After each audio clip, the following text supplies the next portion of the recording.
data regarding the mixtures in the living room in the house. That includes the likelihood ratios, the deconvolution reports, the electropherograms, and associated work that CBI did. That includes the work by Rebecca Strub, Sarah Miller, and Teresa Choromska. He also calculated his own set of likelihood ratios for the mixtures in the living room. And when I say like mixtures in the living room, I'm referring to CBI 1.1, 5.1, 3.1, and actually 2.1 was not a mixture. That was the one that tested as Dylan's 1.1, 2.1, 3.1, 5.1, 6.1, Judge. And he based upon the electropherograms and common and uncommon alleles, he calculated his own likelihood ratios and percentages for those mixtures as well. He also reviewed the use of phenylalanine, phenolphthalein, and luminol as it was used by CBI in this matter. So he will testify about. So he's an expert in that? He is. He's an expert. We endorsed him as an expert in DNA and trace evidence, Judge. All right. So he will testify about CBI's analysis and conclusions and likelihood ratios and deconvolutions, his own, and why they differ. And to do that, he'll necessarily have to talk about how the STAR mix program works, why he is familiar with that. He'll also, it's all contained in his 17-page summary of testimony and report that was provided to the prosecution, I think close to, if not a year ago. Okay. All right. Well, I haven't read everything that I want to read. I want to make sure I get this right. There's a couple different things I could do, and it could end up being unfair to one side or the other, depending on what I do. It might be the appropriate thing to do to not find me to be an expert based on the other findings. That might not be appropriate. I need to do some legal research. I need to look at the Keller case, which I know he testified in. The Keller case, thank you. Which I'm going to do over the weekend. So what I want to do is hopefully have him whenever he testifies, since it's not going to happen today, hopefully on Monday, but if it's a different date, that's fine. Have him, I want you to go through his qualifications as an expert to try and get him qualified. I'll listen to any voir dire that you have, and then I'll decide where we're going to go from that. We may have to have the jury leave at that point. Okay. Mr. Doherty, unless you guys have a stipulation that you want to reach and we don't have to go through all this. Sorry, I'm not. That you do your voir dire, and then I would probably have the jury leave while I'm trying to make a decision as to what to do in case we need to argue about it. But I don't see, if I let him testify, I don't see any reason to have him go through his qualifications twice and the voir dire twice.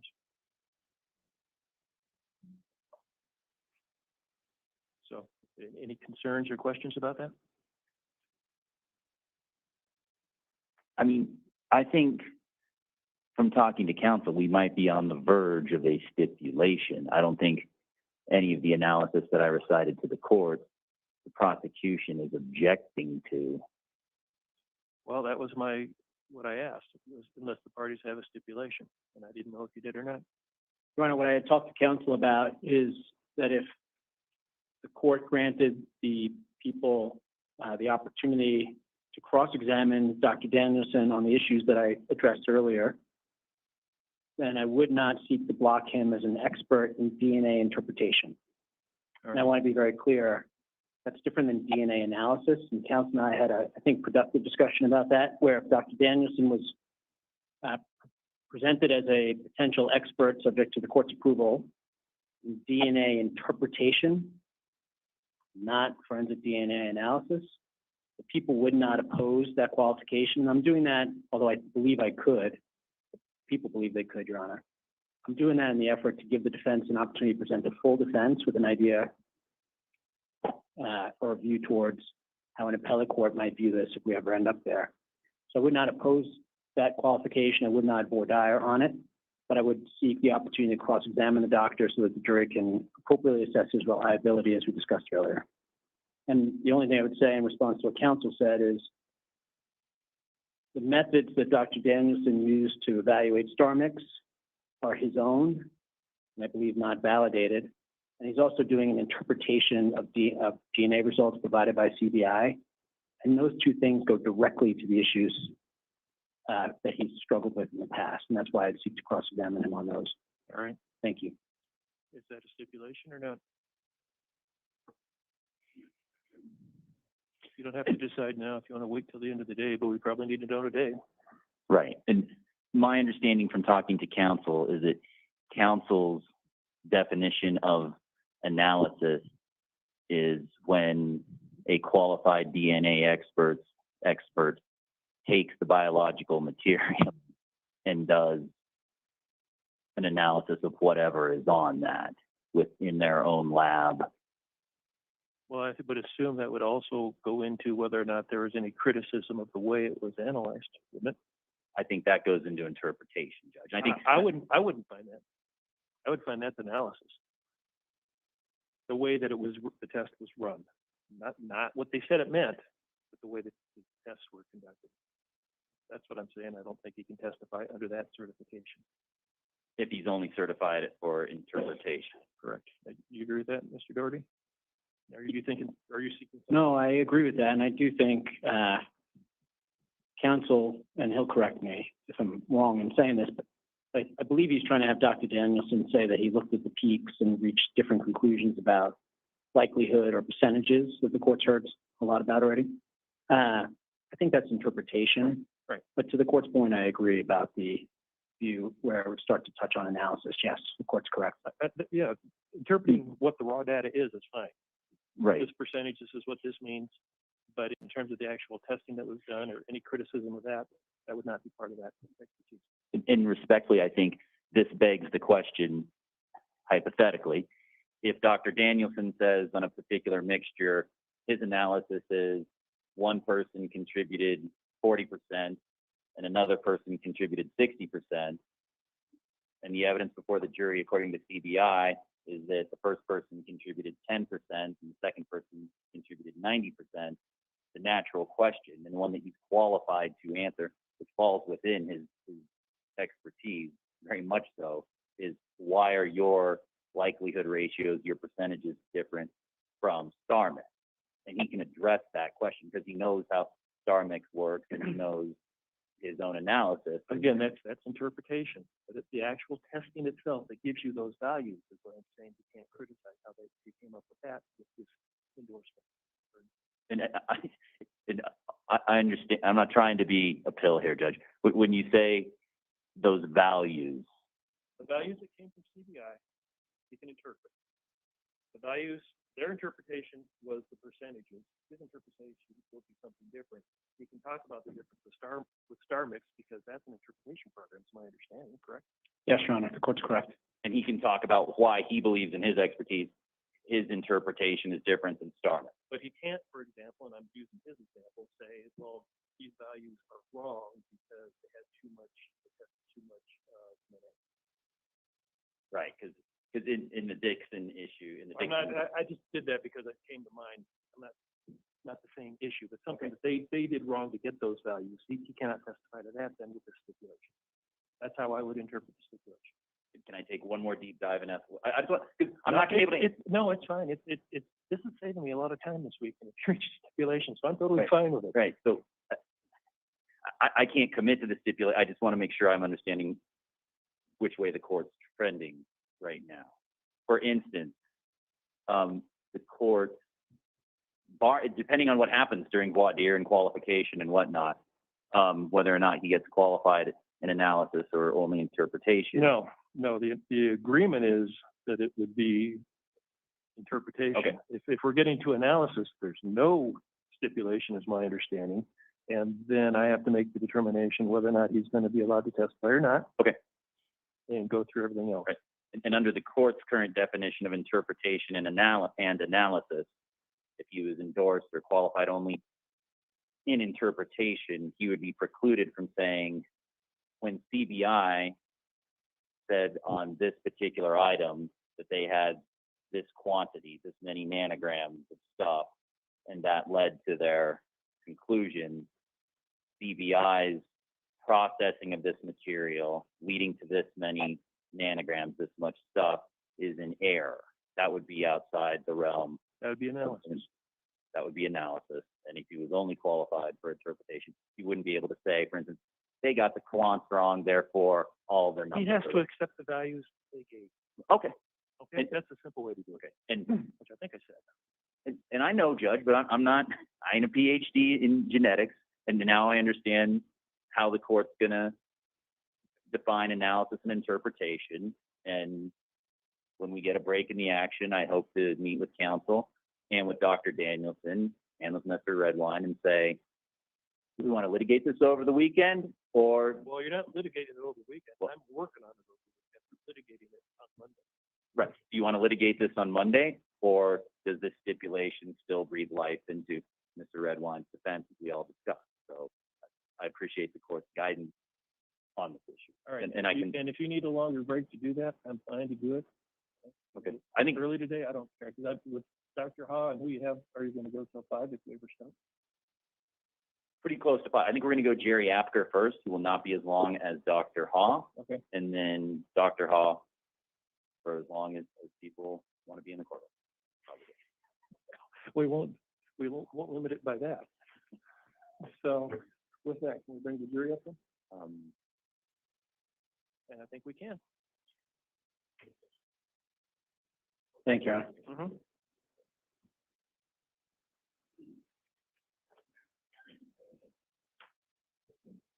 And Jerry.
Let's turn on the air conditioning.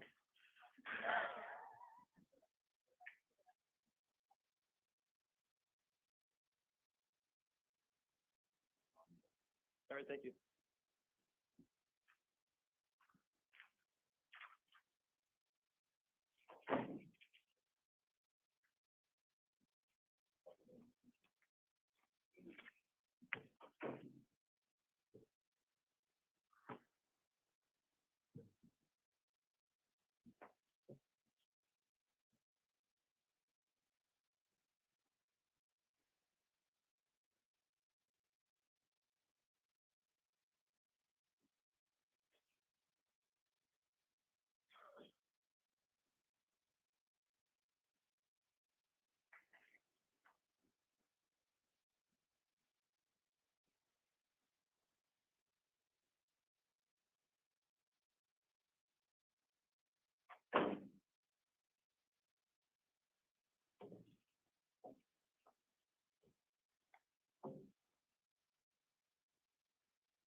Everybody rise, please.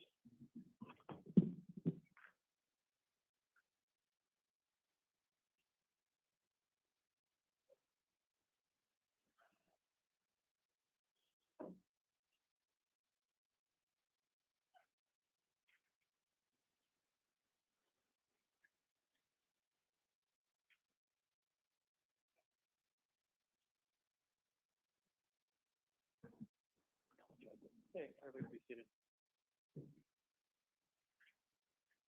Okay, sorry for the delay, ladies and gentlemen. There was research I had to do over an issue that arose, and then we had to talk about it, and sometimes things just take longer than you want them to.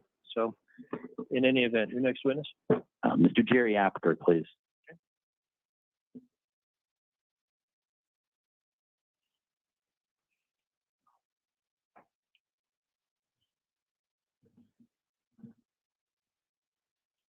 Have the witness stand up here, please.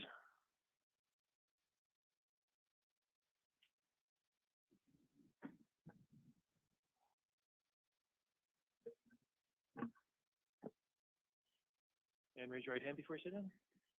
You solemnly swear or affirm under penalty of perjury the testimony you're about to give is the truth, the whole truth, and nothing but the truth. Thank you. Have a seat. Make sure you speak up. Go ahead. Mr. Apker, I'm going to ask you to speak loud and right into that microphone to the point where the microphone's almost uncomfortable, and state and spell your name for the record, please. My name is Jerry Apker. It's spelled Jerryapker. And I know you're retired, but how long ago did you retire, sir? I retired from the Division of Wildlife in 2017. And can you explain for the jury and the court how long you worked for the Colorado Division of Wildlife, Colorado Parks and Wildlife, and what positions you held within that organization over the last several decades? I worked for, when I was hired, it was Colorado Division of Wildlife. I worked there for 38 years. When I retired, it was Colorado Parks and Wildlife. I started as a district wildlife manager, commonly known as a game warden. I was assigned 2 different districts in that time. I was in Fort Garland on the east side of the San Luis Valley, and I was in the Pikes Peak district, west of Colorado Springs. I then promoted to area manager, which supervises the wildlife officers. And I was assigned the west side of Denver, Goldland, and Idaho Springs up to the Continental Divide, and then transferred back to the San Luis Valley as an area supervisor. And then in 2000, I was promoted to the staff biologist for the terrestrial sections, emphasizing bears, lions, coyotes, carnivores.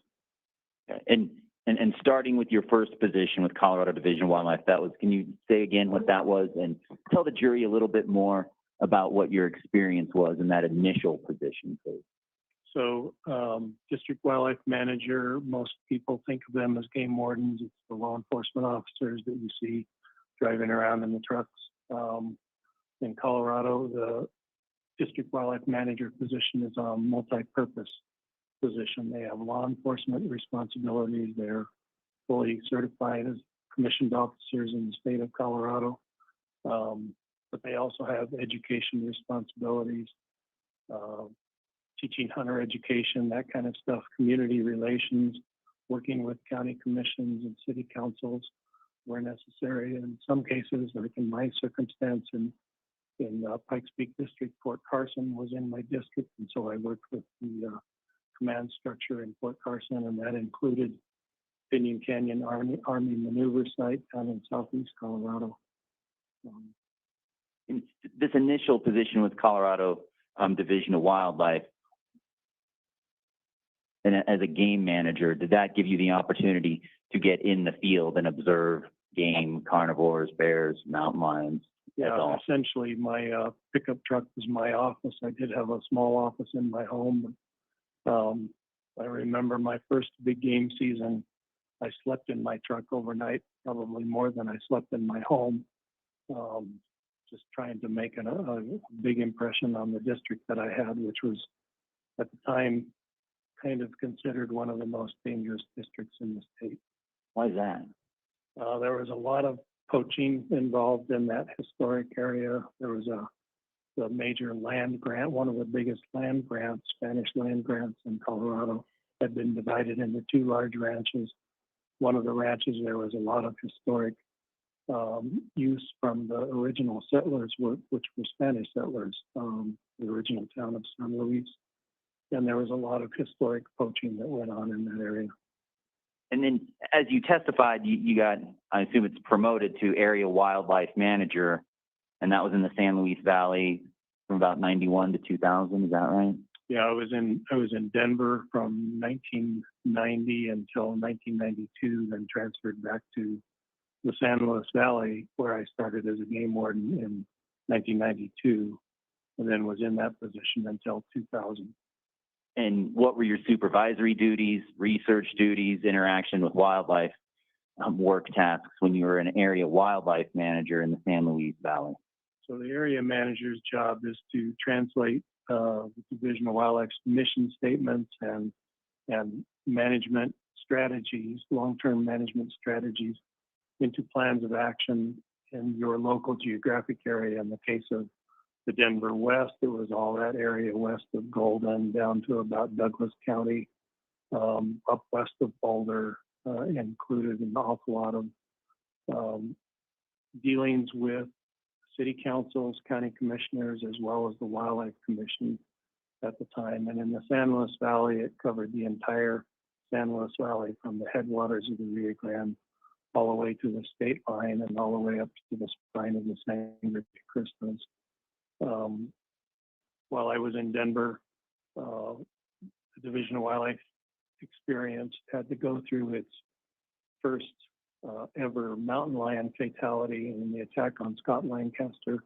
We had no policies at the time in terms of how to deal with a human, an attack by a mountain lion on a person that resulted in a fatality. And as a consequence, we developed an entire education strategy for the western part of Denver, which eventually was adopted statewide, as well as the response plans for dealing with the communities, dealing with families, investigating the actual attack. And when you use the term wildlife manager, manage wildlife, what are you talking about? What kind of animals are you talking about? What does it mean to manage wildlife? Well, it means managing all of the wildlife within your assigned area or your assigned district.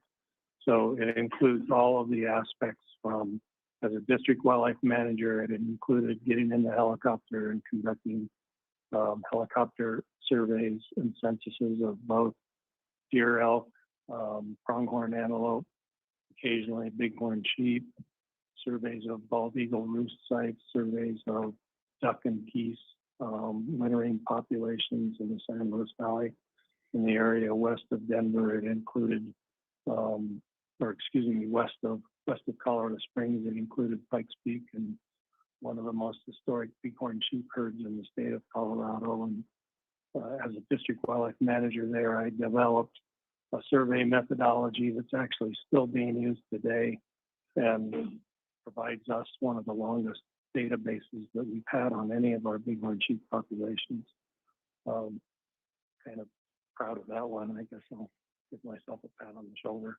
And if you could, please recite for the jury and the court your responsibilities when you got promoted to terrestrial section, carnivore biologist, and ranching for wildlife coordinator from 2000 to 2017. So 2000 to 2017, about that time, I had decided that I had had enough of supervision and herding cats, and I looked forward to the opportunity to do more wildlife biology work. And I was fortunate to test for and be offered the position of terrestrial section manager in charge of bears and lions. There was also a ranching for wildlife program element, and I'm not going to explain too much about that, but the terrestrial section carnivore biologist is what they called me. And my responsibility was to establish and promote a statewide program for the conservation of all our carnivores. For the smaller mesocarnivores, there really wasn't all that much involved because there isn't a lot of information. The seasons are, at the time, were fairly wide open. And I'm sorry for interrupting. I want you to go on. Can you explain to the jury what a mesocarnivore is? I'm sorry. Mesocarnivores are actually the technical definition of a mesocarnivore is any carnivore that has 50 to 75, 70% of its diet being meat and the rest being vegetable matter, plant matter. So a lot of people think of foxes and coyotes as carnivores, and they are. They primarily eat meat, but they also eat a lot of other things. With foxes, a lot of times they're eating insects and snakes and lizards. They're also eating plant matter. They'll dig up tubers and eat prairie primrose. Coyotes will eat, literally virtually anything, and it depends on where they're at. If you happen to be a coyote in Rocky Ford, you eat a fair amount of melon, and melon season comes around. So that's a mesocarnivore. And then my responsibilities also included the large carnivores. And give us some examples of large carnivores that you were managing. So mountain lion and bear, those are the only really large carnivores in Colorado. Occasionally we had sightings of wolves when I was working. They hadn't established themselves in the state of Colorado yet. And occasionally I would get reports of grizzly bears in the South San Juan. Those never really panned out to anything. You'd be surprised how many black bear photos I looked at over my career. And what's your educational background in biology that presumably suits you for this line of work? I have a bachelor's degree in wildlife science from Colorado State University. And over the course of 38 years of working for the state of Colorado, can you recite a few awards and accommodations that you were given for your service? I think I told you before that I'm going to be terrible at this. If you need to refresh your recollection, you're speaking. Never the primary motivation for my work. I think the first award that I received was in 1985 from the Department of Army. I think they actually called it a presidential award, but it was from the Department of Army, helping them with a wildlife management program at Fort Carson. I received a lot of awards for outstanding performance, dedication, and professionalism throughout the 1980s. 1991, I received an award from the Division for Professionalism Under Fire. That was for dealing with the investigation and the resulting mountain lion fatality response strategy. I received an award from Dylan Robbins, PC, one of the state's most recognized water attorney practices in the state, for the partnership that we had developed in the San Luis Valley. The division owned a lot of water rights when I was the supervisor down there. And so I had to manage an awful lot of those water rights in concert with a whole lot of other entities, from farmers to the municipalities in the San Luis Valley. And Dylan Robbins, PC, recognized the efforts that I put forward at that time. I was awarded the Wildlife Society is the society of all of the professional wildlife managers, wildlife biologists, and researchers in the state of Colorado. And there's a national organization as well, but I received an award for the Wildlife Professional of the Year in 1996. In 2012, the Colorado Trappers Association gave me an award for Wildlife Professional of the Year. And can you recite what, if any, management plans you've written and published for the state of Colorado as well? So my responsibility was not to write management plans for most species. That responsibility lay with the area biologists and the area managers. But my responsibility in the terrestrial section was to provide the outside parameters for how to develop those management plans, what data needed to be analyzed, how it needed to be analyzed, to determine what our management strategies going forward would be. The exception to that is the mountain lion plan. We initially tried to have mountain lion plans sort of predicated on these distinct geographic areas, kind of the way we do deer, elk planning, bear planning as well. But it became evident pretty early in my activities as carnivore biologist that mountain lions are very different than a lot of the species in the state, and they live at huge, huge scales. And a lot of our what we were calling data analysis units, lion management units, we had lions living way larger than those entire units. And so it really didn't make sense to manage on that basis. So I began drafting what ultimately has become the state's first almost statewide management plan for mountain lions. It's actually, it was in draft form when I finally retired. I gave up trying to get it passed. And my predecessor came in and took that management plan and then put it into place for the western part of the state. So now they approved the management plan for the western part of the state. And in all these roles of managing wildlife, managing carnivores, have you been able to see meso carnivores and large carnivores in the field doing their thing? Yes. And is there any way to estimate the dozens, hundreds, thousands of hours you've spent observing these animals in the field? And if you can't, you can. Oh, thousands of hours. Thousands maybe. Your Honor, at this time, I'd move to qualify and offer Mr. Jerry Apter as an expert in wildlife biology, carnivore biology, wildlife management in the state of Colorado. Any objection? Good afternoon, Mr. Apter. Any objection? No, Judge. Thank you. What was the third category, though? I heard wildlife biology. I heard carnivore biology. What was the third? Wildlife management. No objection. He'll be accepted as an expert in those areas. And Mr. Apter, I want to talk about where you did the vast majority of your work in this context. And I understand that to be the San Luis Valley. Is that correct? Well, I lived and worked out of the San Luis Valley. I was district manager down there first for 3 years, area manager for 8 years. And then I was in the terrestrial section for the remainder of my career from 2000 until 2017. But I had statewide responsibilities and traveled all over the state. And for those who don't know, who haven't been there, can you describe the geography and ecology of the San Luis Valley and how, if at all, it differs from the San Juans here in this part of the state? Well, the western part of the San Luis Valley is not substantially different than the San Juans. In fact, it shares the San Juan National Forest. Limited wilderness area is in San Juan National Forest. A large portion of it is in what's considered the San Luis Valley. It's the upper Rio Grande, but it's a montane area. And the valley itself is a high mountain park. The elevation is about 7,000 to 7,500 feet.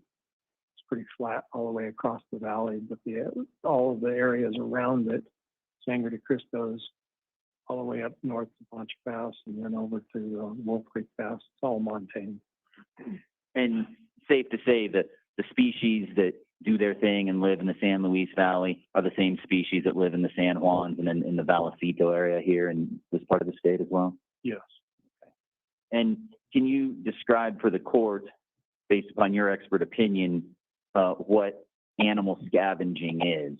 And if you can confine your answer to scavenging by carnivores.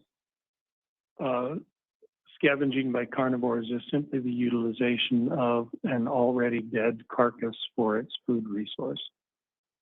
And based upon your experience watching animals in the field, what kind of animals, what species practice scavenging? All of the carnivore species practice scavenging. How about rodents, birds as well? Well, rodents, to the extent of that they might gnaw on bones and stuff in order to obtain calcium, phosphorus, magnesium, manganese, those kinds of minerals. Birds scavenge, but not all birds are scavengers. Jays, crows, the corvids, obviously vultures, and the raptors will scavenge on a carcass. Magpies too? Magpies are corvids, so yes. Oh, thank you. Sorry. No, that's. And can you describe, focusing on carnivores, what kind of damage a carnivore can do to a carcass, to soft tissue and bones, based upon what you've observed, what you've seen in the field. Right. Well, so probably would have to characterize that a bit differently between the different carnivores. Bears are probably the most notorious sloppy scavengers. They'll grab hold of a carcass and even in relatively advanced stages of decomposition, things that would almost make most people throw up, and just begin to kind of pull them apart and tear them apart. And stuff gets strewn all over. They're tearing at whatever shoulder meat. They're pulling the hide back. So that's a bear, a black bear.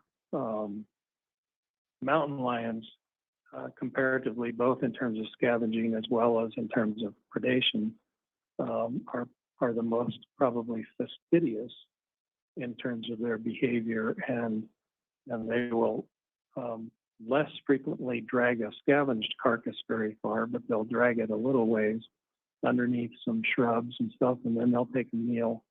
And then after having taken a meal, then they'll scratch grass and dirt and stuff up over the carcass. Many of you have cats. You may have seen that kind of behavior in cats. Cats do the same kind of thing and they just scratch over. How about mesocarnivores, including coyotes? So mesocarnivores, oftentimes they're taking a meal. They're opportunistic, and so they're taking a meal just whenever or wherever they can find a carcass, whether that be a domestic stock or a large ungulate that's died, either roadkill or wounding loss or just died of old age. They'll take their meal, and a lot of mesocarnivores won't really get an opportunity to take too much of a meal because other carnivores have taken advantage of the carcass. So oftentimes the carcass is in a more advanced state of decomposition, and bones have become disarticulated from one another, and so they'll grab bones and stuff and pull them away and chew on them, hide and chew on them. And that's what you mean when you say disarticulate, like pulling? So any joint is an articulation in a body, whether it be a person's body or whether it be a elk carcass or anything like that. A joint is an articulation, and disarticulation is when the joint just doesn't stay together anymore. It gets pulled apart and they get scattered about. And based upon your expertise, are there certain times a year that any of these carnivores you've talked about, bears, mountain lions, coyotes, that they're more likely to scavenge during certain parts of the years, or is it just on 365 days? So, coyotes will scavenge any time of the year because they're out and active and about all times of the year. Lions are active all times of the year, but at least in the research, the majority of lion scavenging seems to occur in the winter months, and it seems to be associated with the fact that deer and elk are concentrated during that time. They're more likely to encounter some kind of carcass during that time. Bears are in hibernation in the wintertime. It takes them a little bit of time for their digestion to get going after they emerge from hibernation, a little bit of time as they're ramping down and going into hibernation. So they're more likely to scavenge in the months of June, July, and August, and it begins tapering off in September and October. Usually by October 15th, any scavenging by bears is almost completely shut down, as most of them are moving into hibernation. And let's stay on the topic of bears here, and that's one of the species you've managed. Can you speak to the factors that contribute to when a bear goes into hibernation? Well, so first of all, although it's generally accepted that all bears hibernate, that's not exactly true. And in fact, for instance, in Tahoe and several other places, including a couple of places in Colorado, bears have been documented to be active even in the wintertime, particularly male bears. But they're pretty lethargic and they don't do a whole, they're generally not taking a meal. So they're mostly inactive, even though they might be out and about, they're usually not eating. Hibernation is triggered by a lack of food, and it's an evolutionary adaptation that bears developed to deal with wintertime. There's not a lot of food available for black bears for a large-bodied bear that isn't particularly predaceous.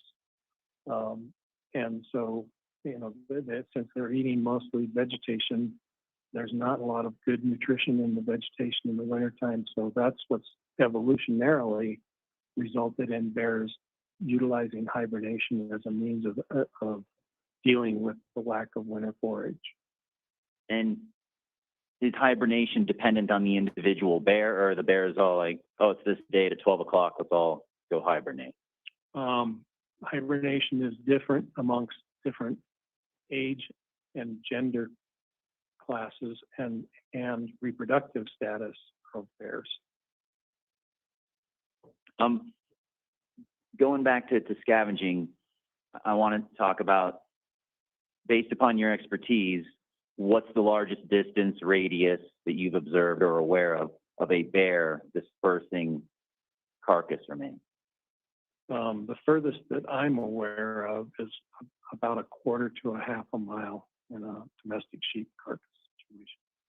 And where are you aware of that happening within the state of Colorado? That was up in northwest Colorado. I was involved in assisting on an investigation on bear damage claim. There was about close to 30 sheep killed in one incident by a bear. And same question, different species. As far as dispersal of remains, mountain lions, what's the distance radius that a mountain lion will disperse or drag remains, as you described earlier today? And I only have really honestly one incident to base this on.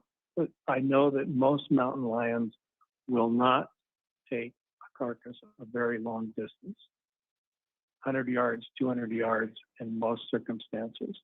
There was a llama that was killed by a mountain lion in a pen west of Boulder. It was actually up by Ward, I guess.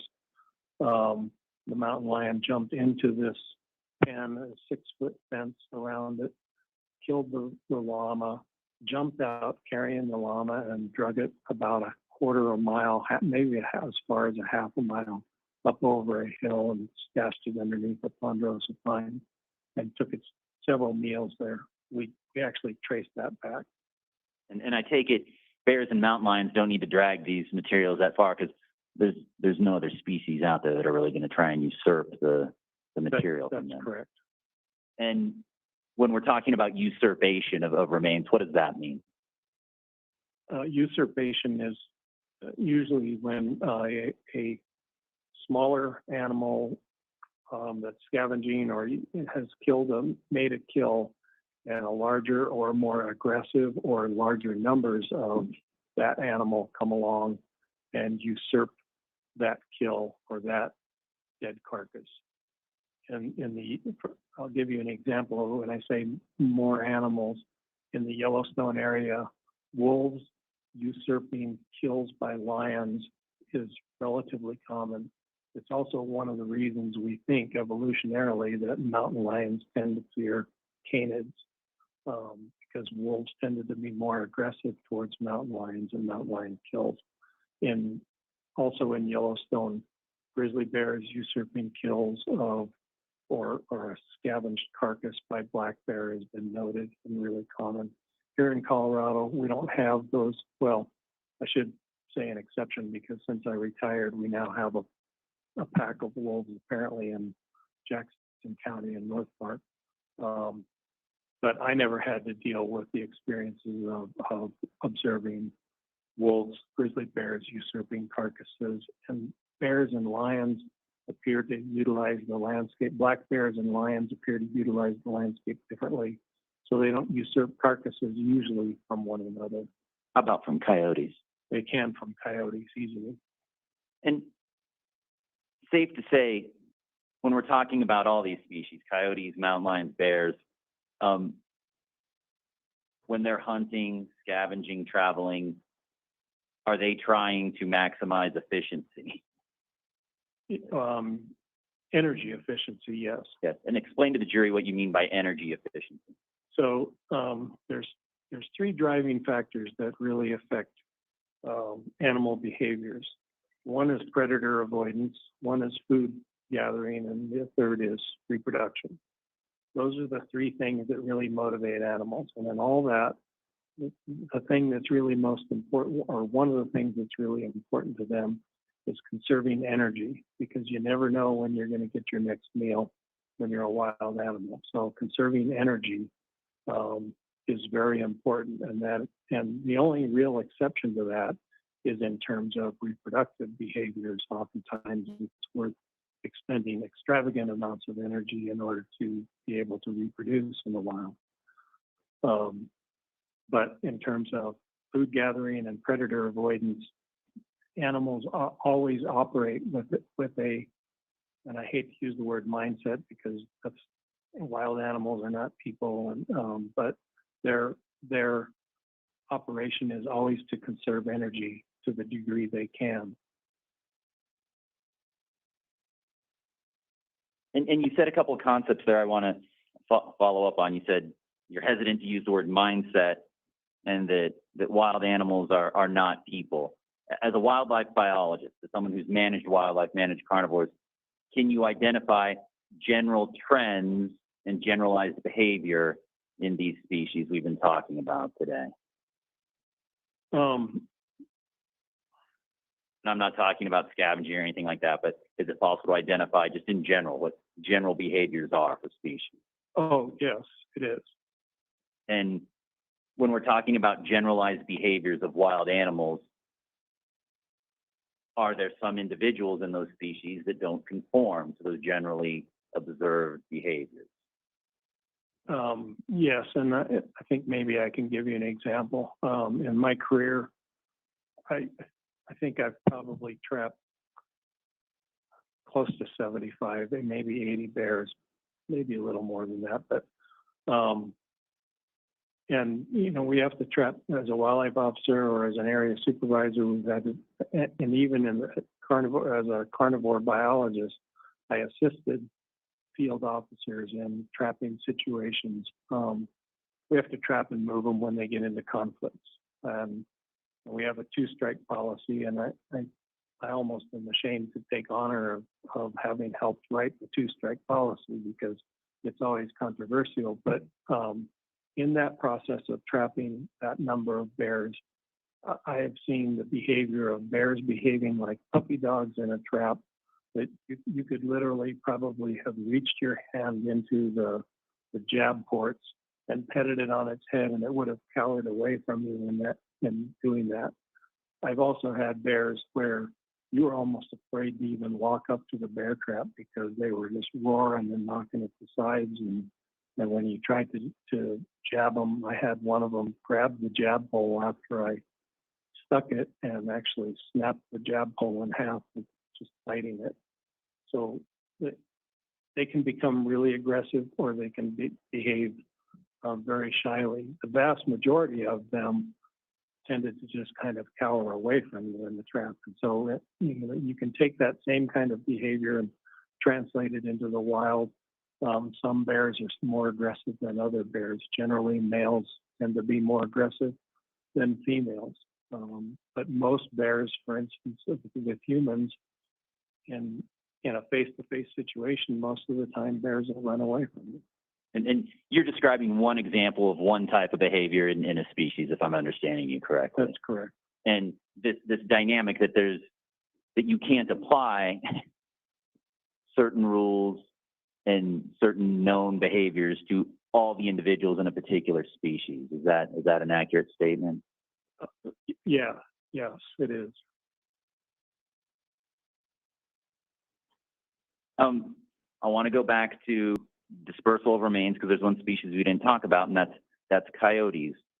Based upon your observations, based upon your management plans, based on what you've read and researched, what do you know about the range that coyotes in Colorado can disperse remains? So coyotes have home areas that generally vary between about less than 5 square miles to all the way up to about 40 square miles in the state of Colorado. And it usually is driven by the amount of prey available. Real prey-rich environments, they can have really, really small home areas. In relatively prey-poor locations, they can have really large home areas. Now, in terms of the amount of dispersal or distance of dispersal from an actual carcass, there's no hard and fast set rules for how far they can disperse a carcass. I can tell you that having worked pronghorn hunting season on the eastern plains, it's an area where there's lots of visibility, and for those of you that live in a mountainous area, if you've never lived on the eastern plains, there's this sort of imagination that the eastern plains are as flat as this tabletop here, and that's not exactly true. There's an awful lot of hills and dales and valleys and little areas, and especially in southeastern Colorado, you have the Purgatory Canyon, and you have lots of little canyon feeders that feed into Purgatory Canyon. And I sat up on the edge of the rim looking for pronghorn hunters, and watched a coyote that was carrying a long bone, and it was either the rib bone of a cow, or might have been a leg bone of a deer or an elk, and it carried that thing for probably a half a mile before I finally lost it, dropping down into the Purgatory Canyon. Is it possible for coyotes or mesocarnivores to carry skeletal remains a mile and a half or more? Well, I think it would be possible, yeah. Possible. And that's possible. Sounds like there's a second part to that answer. Is that a typical behavior of mesocarnivores or coyotes? No, I don't think it would be typical. I mean, I can't explain why the coyote was carrying a long bone like that. I mean, the only rational explanation I had in my head was it must be carrying it somewhere, someplace where it feels safe. It's going to hunker down and it's going to chew on the end because it needs calcium or it needs phosphorus. That's how wild animals respond. If they need certain types of nutrition, they seek out either the plants or the animals that have that nutritional element they seem to be lacking. And that was the only thing that I could come up with. And if a coyote were to carry skeletal remains a mile and a half or greater, again, that analysis of energy efficiency comes into discussion, safe to say? Yes. And how do those two concepts jive with one another? Well, to me, in my mind, what you're getting at is they might carry a bone a certain distance, but it has to be because they need the energy, or they're avoiding other prey or other predators in order to find a secure spot to then gnaw on whatever it is or chew on whatever it is that they're carrying around. And Your Honor, I'd ask to approach the witness with what's been previously marked, but is not on your chart, Your Honor, and I apologize for that, as defendant 1921. I would love that. You may. 19 what? 1921. Thank you.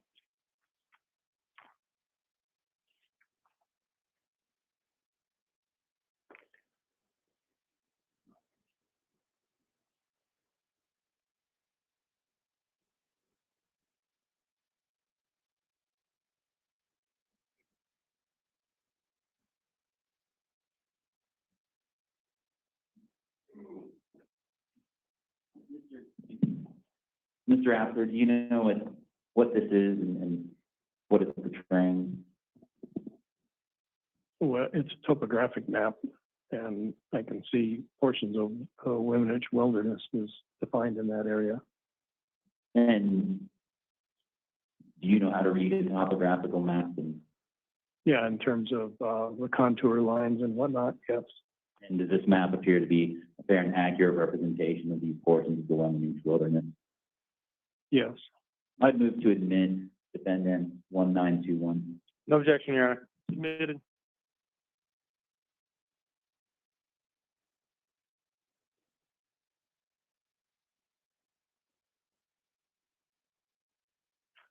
Turn it more towards the jury. I don't need to see it as much as they do.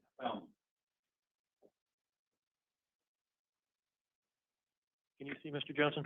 Yes, Your Honor. All right. But your Sure. witness can't see, so push it back or move I'm it. gonna ask him to stand up. All right. I'm with you. And actually, go ahead and stand up, Mr. Apter, and take a gander here. I'm gonna point out a few features on the map, and then I'm gonna ask you a question. Safe to say where I'm pointing here appears to be the Vallecito campground, correct? And it's labeled as much. And the way this has gotta work, the way this works, I gotta hand you the microphone. And so I'm gonna and would you agree there's also what appears to be a road that kind of snakes up this way, crosses Bear Creek, gets really close to Bear Creek again, winds up, comes back down, and comes down into an area that's labeled as Runlet Park. It looks like it's labeled Forest Service Road 724. And my question for you is, based upon your expertise, observing carnivores in the field, managing carnivores, being familiar with coyote behavior, is it possible for a coyote to carry remains or skeletal remains from this area here on the road, this area here on the road by Bear Creek, up and over the ridge line, and down into Runlet Park, or really anywhere along this road between these two switchbacks here?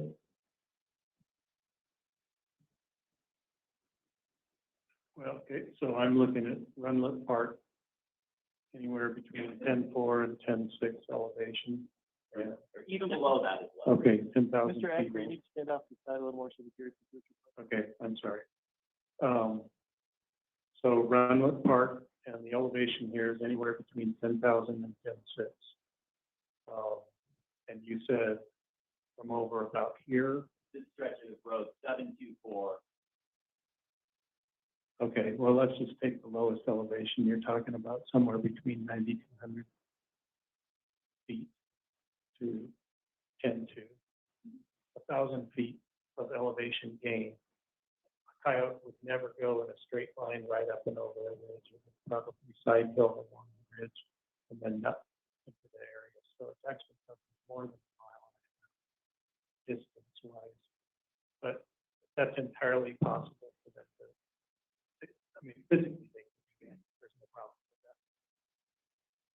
So coyote wouldn't go straight up and straight down, but it's possible for a coyote to take remains from this section of the road to Runlet Park. They have that capability.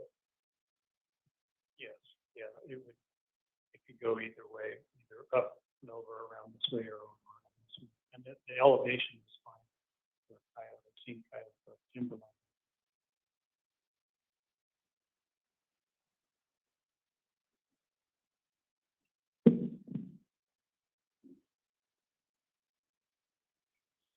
Are you done with that exhibit? It's fine if he leaves it up, Judge. It's not fine with me. 'cause Oh, you can't- I understand. You might be putting it back up then. And that's fine, you can do it when you're ready. Thank you.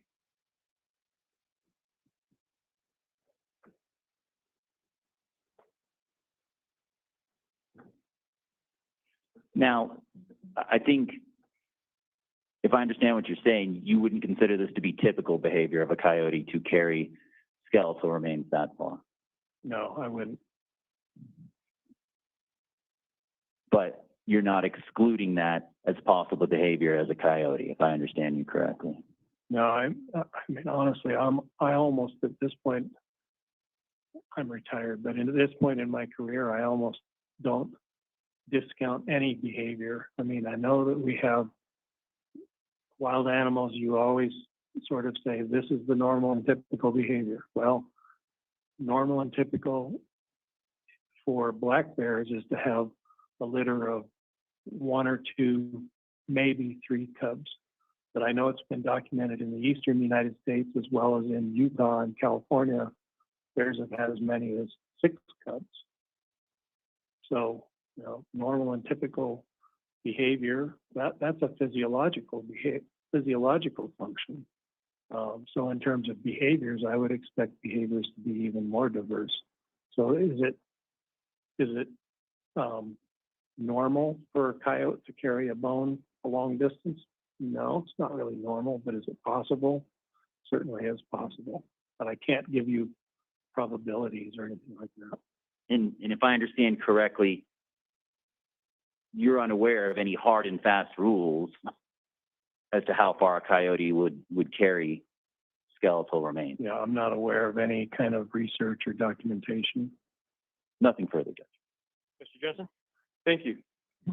Good afternoon, sir. Good afternoon. So, Judge, may I approach and put the map back up? You can.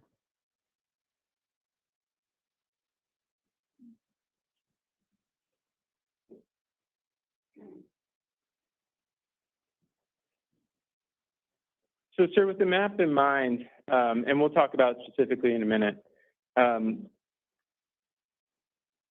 it's possible that a bear could carry a skull that far too physically, right? Yes. And it's possible that a mountain lion could carry a skull that far physically, right? Physically, yes. Have you ever seen anything like that in your career? Bears and lions, no. And I'm not aware of, I've never seen a coyote carry anything that far in my career, The furthest you've seen is a half mile. about a half a mile. Yeah. Okay. And you were able to see that because you were out on a flatter, more like the plains, right? Well, it was the plains, but it was the Purgatory Canyon area. So it was, It was hilly. well, yeah, I mean, I was sitting on the edge of a vertical cliff that was maybe 400 feet straight drop, sandstone country, and I was watching the coyote across the Purgatory Canyon on the other side. Going across the ground of the canyon. It was moving across some ledges, dropped down into a little draw, climbed up over another little draw, dropped over another little draw, and then it peaked down and dropped into the tamarisk in the bottom of the Purgatory River basin, and I lost it there. Okay. So fair to say it was within your sight for that half mile? Yeah. Because there wasn't a whole lot of cover for the coyote to get to at the bone. That's right. I was watching it through a spotting scope. And so it's a very different, even if it's hilly and had some cliff, it's very different terrain than we're talking about on Middle Mountain Road, right? Well, yeah, it's Eastern Plains, pinyon juniper forest, if you could even call it forest, scrubland, and then down into the Purgatory riparian area. This is all montane. Right. So no deadfall. That's correct. And no forestry and cover like that. That's correct. Okay. And then when we talk about the map here, may I approach you? Yes.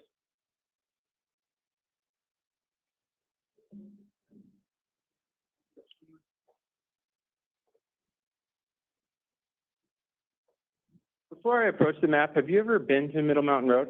No, Never? never, as far as I recall. I've flown over it, but I've flown over that country, but Okay. Okay.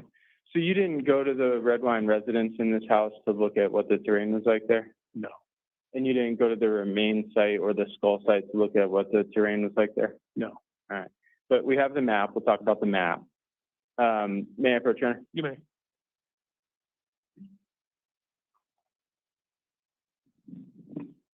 So you talked about, can you see, sir? Let the jury see too. Can you step off the Yes, one Your side Honor. or the other? So you talked about, this is about 1,500 vertical feet from the base of the road up and another 500 down. Does that sound about right?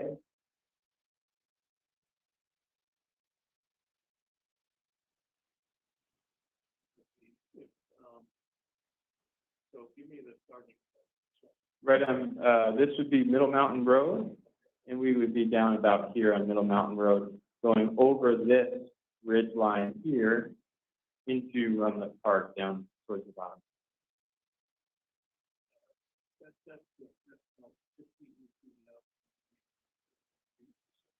Okay. Thank you, sir. And assuming that there's deadfall in here and it's thick woods, assuming that, you're saying a coyote wouldn't even take this route that would be the 1.5 miles that the go by. All right. So let's assume this coyote that we've never seen, or would you agree with me, isn't really in any studies or literature? Okay. let's talk about the hypothetical coyote. The hypothetical coyote, you think is probably going to find a way around, like, somewhere around here. Would you like to show the jury what route you think might be most logical?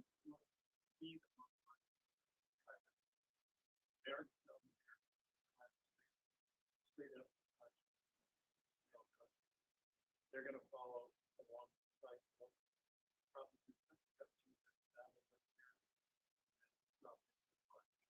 Okay. So, sir, if we're talking 1.5 miles right here, we're talking almost double that if the coyote's going around. Okay. And on that 2 to 3 miles, just by looking at the map, you'd agree with me there's still a lot of woods and deadfall, et cetera.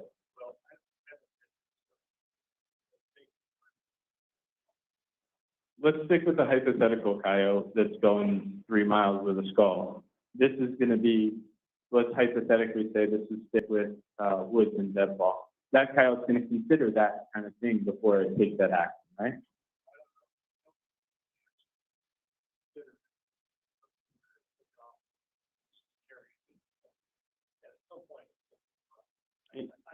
Right.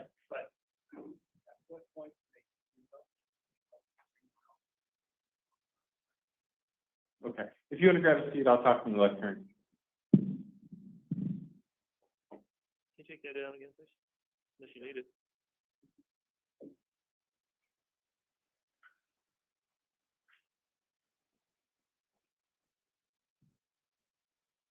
So when we talk about that coyote, whether it's going to continue to carry it, there are factors we can consider, right, that the coyote might consider? Sure, And we're talking about a nutrition to energy balance. that's correct. And this is the way all wildlife makes decisions, correct? Right.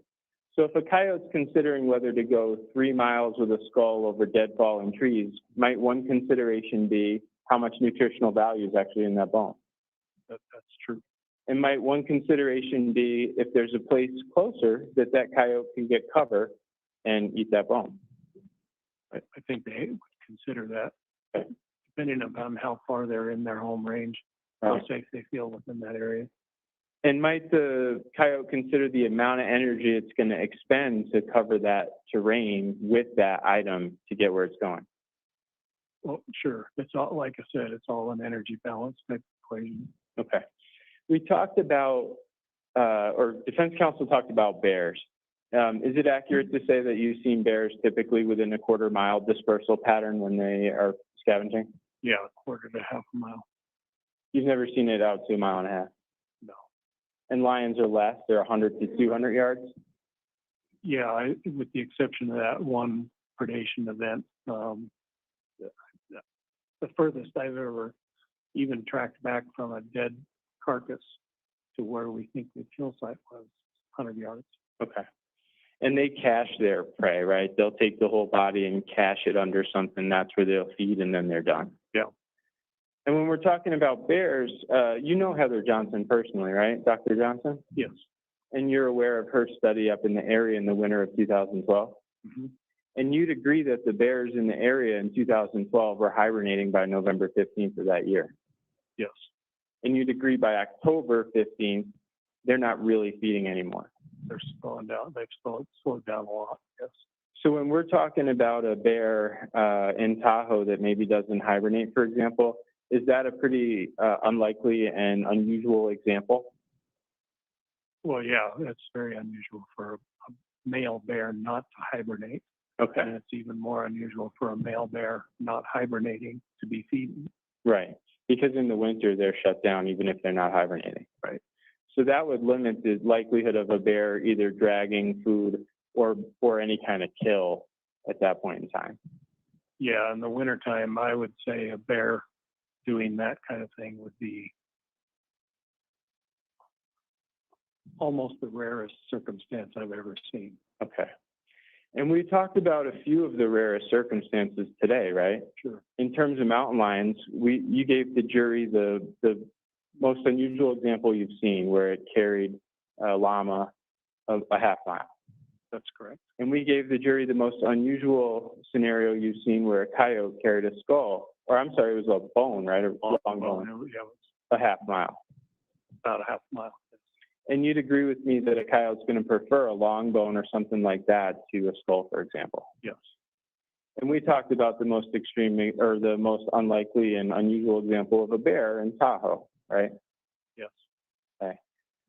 But coming back to normal animal behavior, you wouldn't expect any of these animals in the wilderness, especially in terrain like that, to pick up a human skull and carry it the distance that we were just talking on that map, would you? It would not be expected. Okay.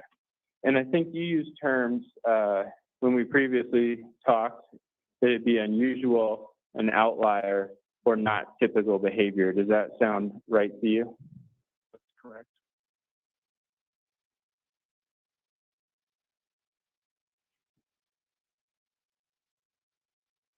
Thank you, sir. I appreciate your time. Thank you. Redirect?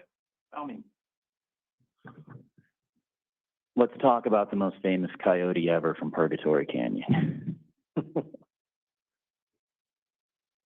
You were unable to watch how far that coyote took that bone because it disappeared from sight, correct? Yes, that's correct. So you saw it carry that bone at least a half mile, right? It was carrying it a half mile from the moment I saw it, it was carrying the bone. From the moment it disappeared from vision, it was carrying the bone. And that distance was about a half mile. And you've already testified how animals can take remains from one another, correct? Yes. All with their own range of how far they'll carry or disperse something, safe to say. Well, I get, maybe I ought to clarify. I'm not aware of like a bear taking a bone from a coyote. I've never seen that behavior. Right. But usurpation of a carcass of a kill site, I know that has occurred. I've seen video support of that happening in other places. I've never actually observed usurpation take place in the state of Colorado, but I know it happens. And as far as the start date of hibernation, the bears don't all get together and say we're all hibernating on this specific date. That's an estimated start date for a certain sector of the bear population, safe to say. Well, actually, I mean, what I gave you was the sort of mean for all bears, and I know that there's differences in terms of den entry and den exit date, mean den entry and mean den exit date for different genders and reproductive status bears. They have different timing, but on average, most bears have really begun to shut down and stop feeding by about October 15th. And most bears are in the den by November 15th. Right, and those are median average dates, so there's outliers before and after those dates. Yeah, it would be a bell curve, and there's some that enter earlier, and then there's some that enter much later. And that feeds into the larger concept is there are not black letter rules for animal behavior. Well, in terms of black letter rules, yes, there is not hard and fast rules for animal behavior. Not better put. Okay. Nothing further, Judge. Any questions from the jury? Can this witness be excused? By all means. Thank you. Yes, Your Honor. Thank you, Mr. Apker. You're free to go. Thank you, sir. Your next witness? Dr. Ha. And depending how long ago, I thought we'd at least get through qualifications before a break. I thought that might be a good time to break it, unless you think something different. 2 years, Mr. Moran? Would that seem appropriate? Okay. Dr. Ha, come up to the witness stand up here, please.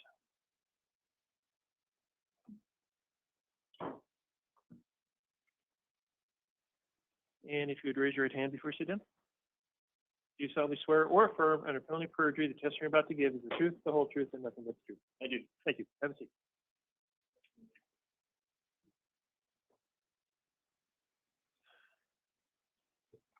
Okay, May I inquire? you may. Good afternoon, Professor. Would you please state your name and spell your last name for the record? My name is James Craig Ha. Last name is H.A. Thank you for being here this afternoon. I'm going to ask the judge to qualify you as an expert in zoology, animal behavior, animal sensing systems, and including canines, which is the bulk of what I'll be asking you about today. In fact, all of what I'll be asking you about today. So to do that, I need to go over your educational employment history, the works. So the exciting part first. And this isn't the time to be shy. So may I ask, have you ever done any teaching? And if so, most recently, what was it? I have been teaching since I've been at the University of Washington as a faculty member since 1990. And most recently, I developed a online academic program in applied animal behavior, which has to do with dog and cat behavior. And I've been teaching that for the last 8 years. Does interest in science and animals run in your family? It does. It does. I'm often asked how I got started studying animal behavior, and it's an easy answer because my dad was an animal behaviorist, and in fact, my grandfather was an animal behaviorist. So biologists and people studying animals go way back in my family. So when other little kids wanted to grow up to be ninjas and soldiers and the rest? Yes, the story is in 5th grade. I was asked, as it was the whole class, what you want to be when you grew up, and there were firemen and police and maybe lawyers or something, and I said I wanted to be a PhD biologist. So you have an undergraduate degree? I do, biology from Millersville University. And did you graduate with honors with distinction? I did. I graduated with departmental honors. Scholarships, the rest of it? Yes. Did you then have to get a master's degree? I did get a master's degree at Wake Forest University in biology. Okay. And then later went on to study and obtain a PhD. Right. I have a PhD in 1989 from Colorado State University. And what was it in? That was in zoology. Thank you. And the judge reminds me, I want to narrow this and make sure that zoology is something that's applicable to an understanding of canine behavior. Is it? Right. So animal behavior specifically is a subfield of biology, or specifically zoology, which studies animals rather than plants. And so my specialty through all of those academic programs was in animal behavior. There is no such thing as a PhD in animal behavior. It's in biology, but with a focus in animal behavior training. And indeed, and I've gone on to obtain education and certification to become even more specialized in animal behavior science, so that I am now a certified applied animal behaviorist. And being an applied animal behaviorist means I have a background to help people deal with issues with animals in the world around us, livestock, zoo animals, most commonly dogs and cats. Okay. So on the one hand, we have understanding animals in and of themselves, and the zoology part of it, but also the applied part is how humans interact with them.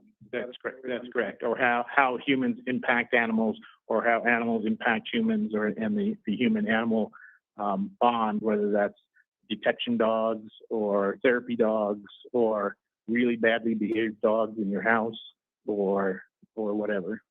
Okay. Let me ask what emeritus professor means, if I may. You're emeritus research professor? Right. I spent my career as what's called in the research professor track at the University of Washington. This means I was primarily focused in research and providing my own salary funds through my own research grants and so on. My primary focus was not in teaching, although I personally enjoyed teaching, so I did a lot of it. And so I worked my way through the research professor track. So I was an assistant research professor and then promoted to associate research professor and then promoted to a full research professor. And then retired in 2014, I believe. And at that point, the university no longer has an obligation to my salary, but I keep all the rights and privileges of having students and teaching and so on. and that's an emeritus position. So I am an emeritus research professor. Professor, have you taught about dogs? I have taught about dogs for years, decades, How about at the university level?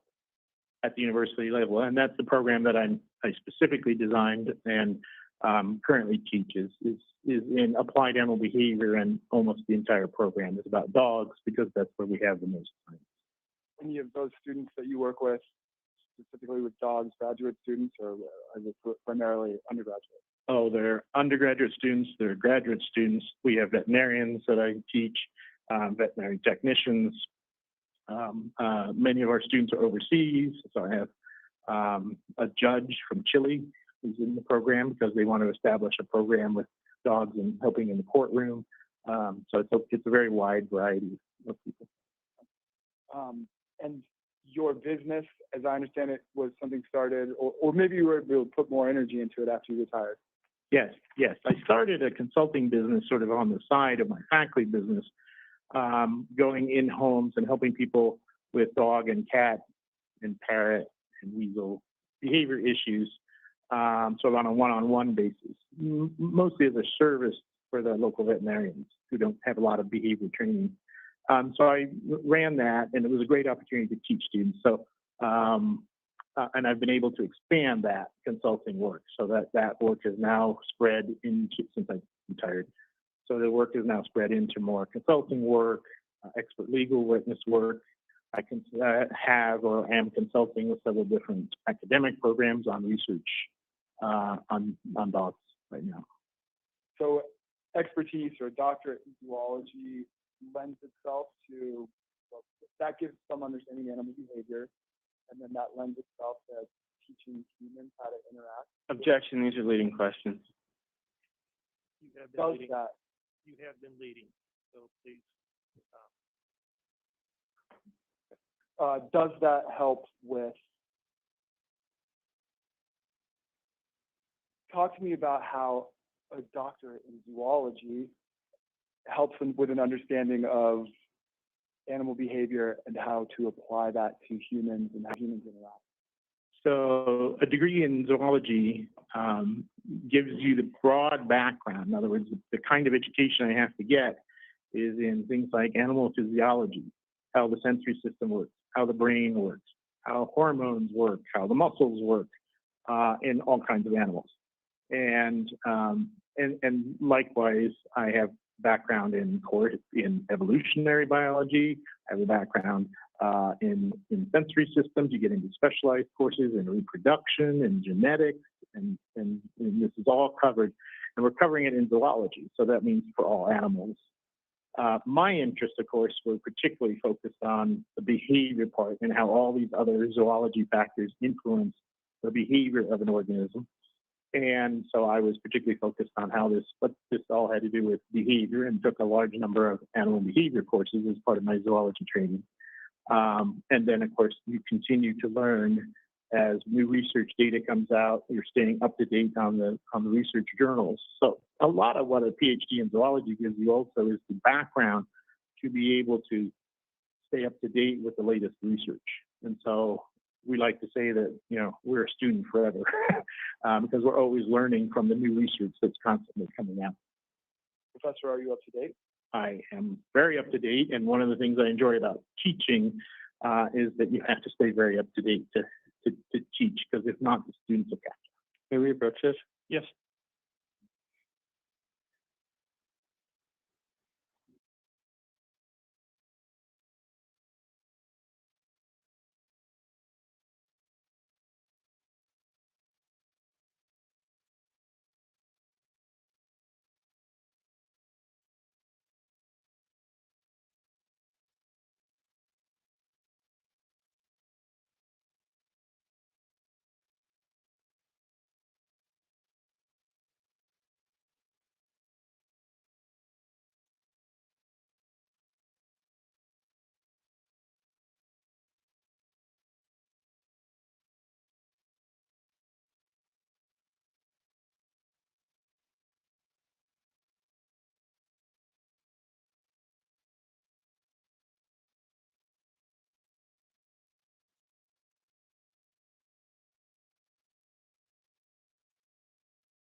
Dr. Hall, you were saying that you have kept up to date on research, and let me be more specific. Have you kept up to date with research that applies to handlers and working dogs? Yes.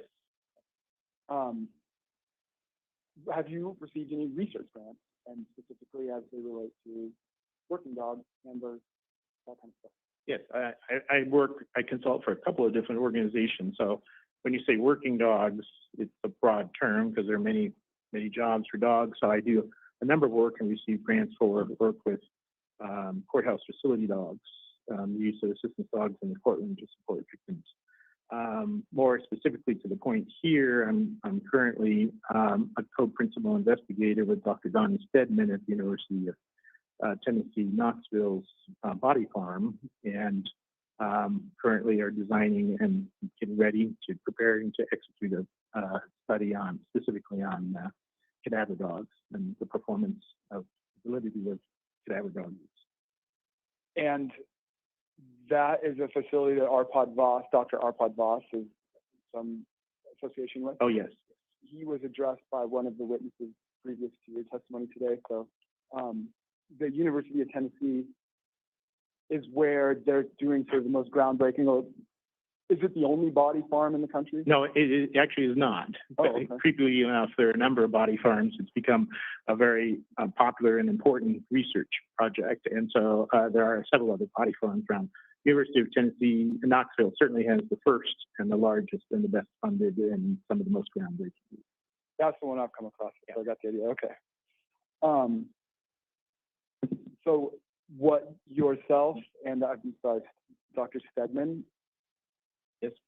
You're working on creating something that would validate and standardize the work human remains detection dogs and their handlers do? That's correct.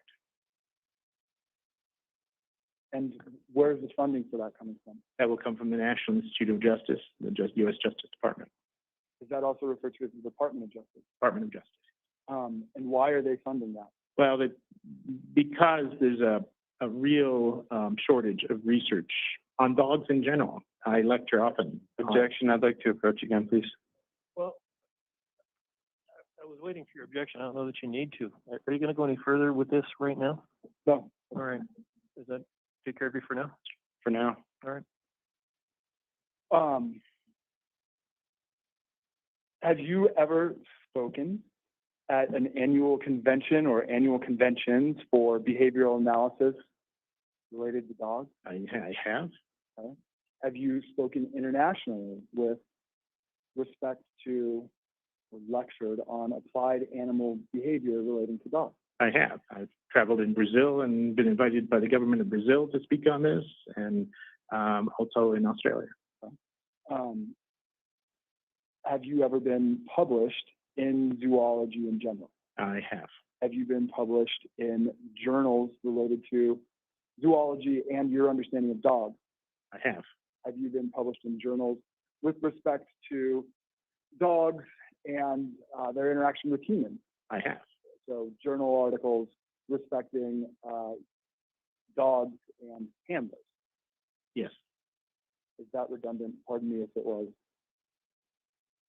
Have you published articles specifically related to dog behavior? I have. And those are peer reviewed? Yes, I have.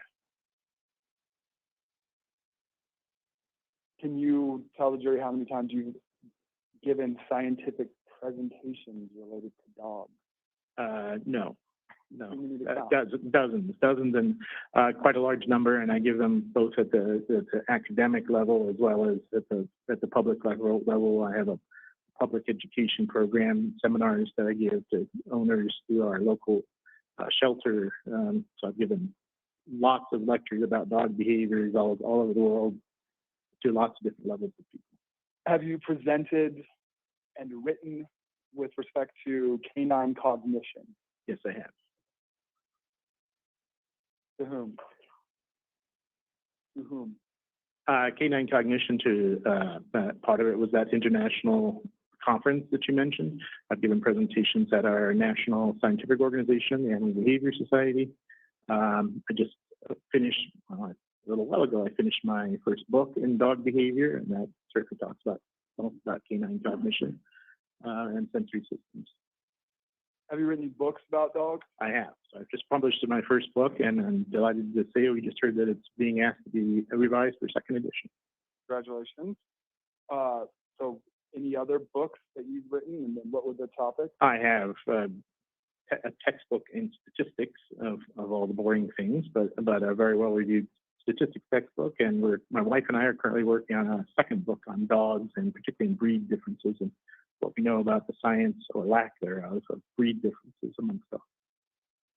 Breed differences important with respect to what we've been consulting with you on in this case, right? With respect Among other things. I mean, we're looking at breed differences and what we know about breed differences in all dimensions of behavior of dogs. So assistance dogs, home dogs, everything. so tied to the understanding of human remains. Action. This is all leading to being forced in. Okay, and With respect to qualifying a witness, leading questions are appropriate. well, It I'm could not be a so, lot. I'm not so sure it is, but do you have much more? Judge, if the state hadn't indicated that a challenge is coming, I could have done this quickly, but I'm going to make sure that the door gets slammed shut. All right, go ahead, but part of the problem here is what we discussed this morning, and you're straying into things that I don't think you're going to be able to go into. And that's what all the objections are about. Every single thing I'm talking about is included in the disclosure and the interview that Certain things that you've talked about here, you're not going to be allowed to go into. So you could take it for that. You don't have to argue with me. And I'm not going to talk about it in front of the jury. Finish your qualification. Professor, have you ever worked with the police with respect to dogs? Yes. The Federal Bureau of Investigation? Yes. Was that something that you included in your CV? No, I don't think so. Not at the time that my CV was. Objection, Judge. This is the expert disclosure. This is the problem that I addressed with the court. Exactly this. Since this case, Stop. Okay. All right. Ladies and gentlemen, you'll get a longer break than we will. All right. We're going to give you guys a break, and then we're going to take a break. And then I hope we have some time for some evidence. So I'm not sure how long it's going to be. I'm hoping it's not longer than 20, 25 minutes, but that could be way off. So take a recess. Please remember not to talk to each other about the rights here.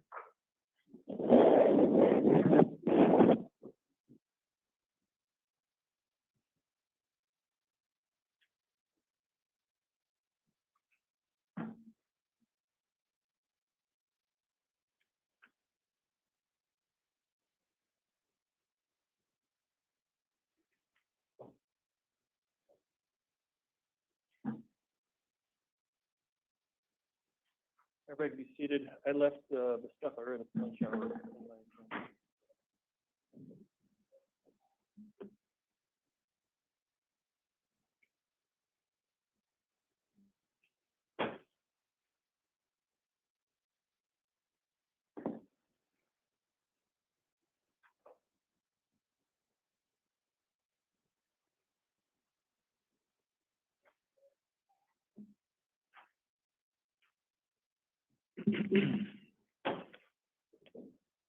All right, so Mr. Johnson, you're concerned or your objection is that there's things being disclosed now that weren't previously disclosed to you? Yes, Judge, I have several issues, but I would ask that the doctor step out. I think the leading questions have been forcing a connection between handling and his resume or CV, and I'm concerned if he sits through the testimony, that'll be done even easier. Well, the questioning anyway. I think you should step down for a little bit and we'll call you when it's time.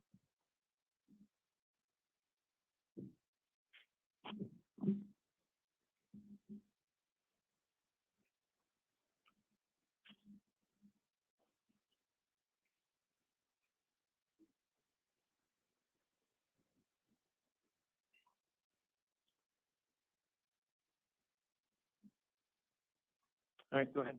Thank you, Your Honor. So I tried to raise this issue long ago, and that's why I filed the pleadings, and that's why we have the order from the court. And all I ever really wanted was an updated CV, and I wanted a report with expert opinions and the basis thereof. And instead, I have that 8-page interview that I talked to Dr. Ha back in 2019. I have a CV. May I approach with a copy of the CV, Judge? Yes.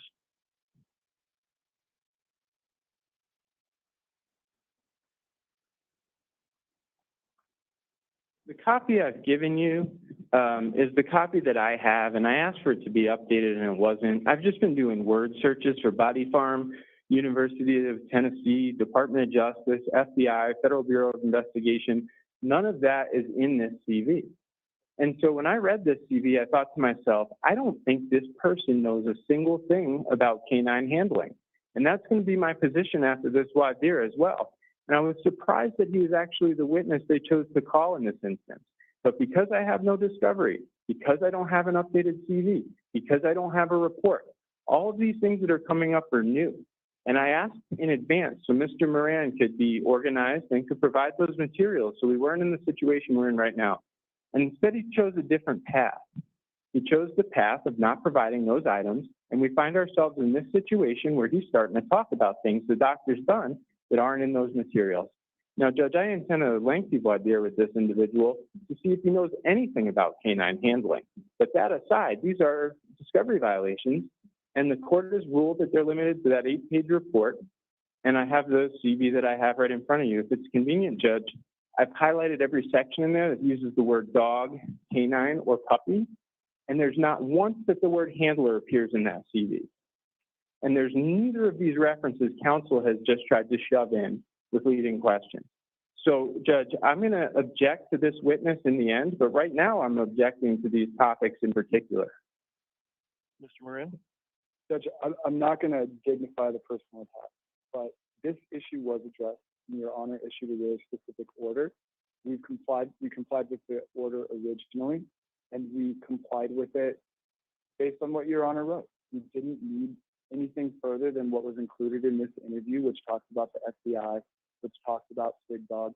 It comes as no surprise to the prosecution that the witness is being called to address the issues that would be raised by what they told us was Katie Spielman, Karen Corcoran, and Ray Randolph. That's what he's being called to do. He does have this understanding. I accept that some of the newest work that's come about as people have gotten vaccinated and COVID is sort of winding down, that's when they started creating this program with the University of Tennessee. So that's probably fair. I can move off of that. It's work that's done since the disclosure and order was made by Your Honor. But absent that, the notion that Dr. Haw is a surprise to Mr. Johnson. Well, that's not what he's saying. What he's saying is he's entitled to have notice and a report, which he never did. So he ended up doing this interview as to what he's going to testify about. And so, it's going to be difficult for me to make rulings because I'm going to have to go back through this as the testimony is going. But that's what the argument is. It's not that he didn't know about Dr. Haw. He'd known about Dr. Haw for quite a while. Right. And Mr. Johnson made this same specious argument in a pleading filed with Your Honor. If you're not going to respond to personal attacks, please don't make any, okay? So the specious argument is a personal attack. So just I say that with the support of the fact that there was a pleading filed with Your Honor saying that they didn't have any notice of Dr. Haw. That wasn't true. There had been a disclosure provided by the defense. It provided Dr. Haw's information. It provided what we expected him to talk about. And then Dr. Haw, different than Your Honor will recall with former Officer Corcoran, who would not speak with us, Dr. Haw made himself available for a lengthy interview with the prosecution. And what's contained in that interview, what's contained in his CV, and what's contained in my disclosures is wide enough that we can cover the topics necessary. But also, and importantly, he's being called to rebut the testimony provided by the prosecution witnesses. And to argue that they're not on notice of the things that would be brought to bear by this witness to challenge their witnesses who have lower qualifications, I believe to be, the only word that's coming to mind is specious, and I'm sorry if that sounds like a personal attack, but that's where we're at. That's what we're calling him for. He is eminently qualified. I welcome a voir dire examination on this. So if there's any further record, I'm happy to make it. What we're going to do at this point is I want you to request to be qualified as an expert when the jury comes back. So allow Mr. Johnson to do his voir dire. If you feel the need, you can do more. Sure. and, then we'll see what I decide. So is this a copy for the court? Or You may have it, Your Honor. That's we fine. need to mark it as a court exhibit, I believe. We probably need to mark, which I've written on now, unfortunately, the investigative report as a court exhibit also. At some point, can I get a clean version of the investigative report so that marks aren't on it? Yes, Your Honor. Okay, and we'll mark those both as court exhibits for the record. May I inquire what they Hold on a are? second. 7 and 8. One is the report, Chuck Heidel's report. Great. Would be, we'll just say that's 7, and then 8 will be the CV that was provided. Okay. The last thing on this too is that this report from Mr. Heidel does not represent the entirety of what was discussed in that phone call. But I think Well, that what's in here, that may be the case, but you've got my order, and it's Sure. limited to the report. cool. It's sufficient to get into what I need to get into with this. So, Judge, and Mr. Moran keeps referencing the information he wrote out on the endorsement. The court was clear it's limited to the report, so it's the actual information I got from Dr. Ha, so I know what he's saying. That's what my order said.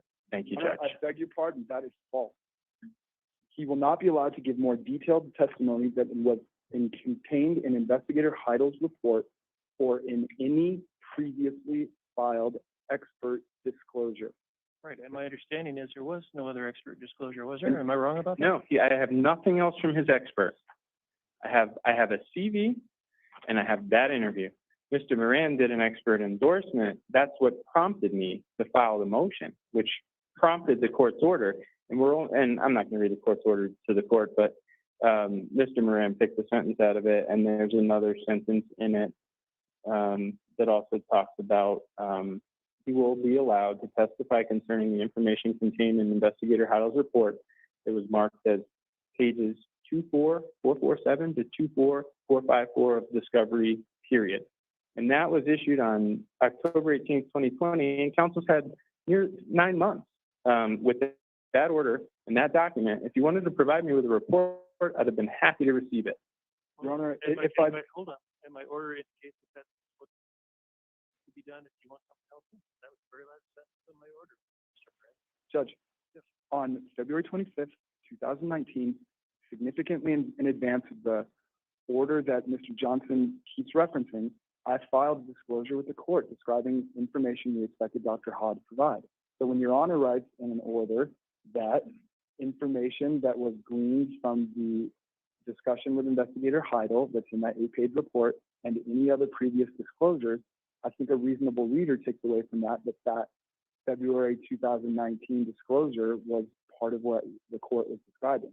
Well, your disclosure is really just a notice. It's not the actual report. It's not what Dr. Ha knows. And my order is pretty darn specific. It's limited to what's in the report, and any subsequent disclosures, not from you. The disclosures are referring to reports or information about Dr. Ha that's different, so that there can be, again, another interview. Does it make sense to everyone that this order came out after my disclosure? Does it make sense that the order is the order, and I'm done talking to Okay. Mr. Moran? Then it incorporates my disclosure, which I had to go over with Dr. Ha to say, may I file this with your endorsement on the top of it? Of course he approved it. It is what I have to. But this is your work product, not his. They're entitled to know what he thinks, not what you think he thinks. We're going to be in recess for another 15 minutes.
Chuck. Chuck. 8 pages. What? 8 pages. Yeah, what? One of 8.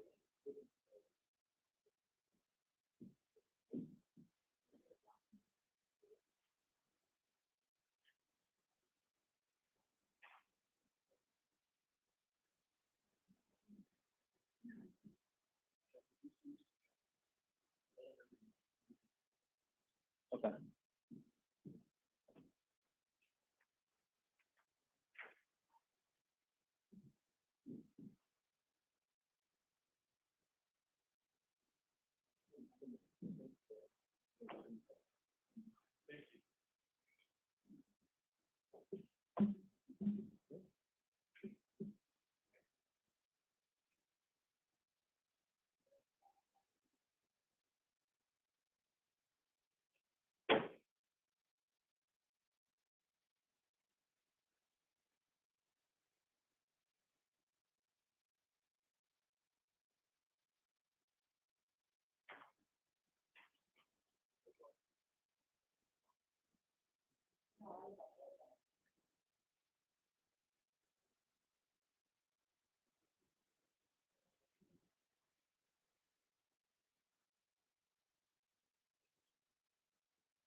Okay, all right.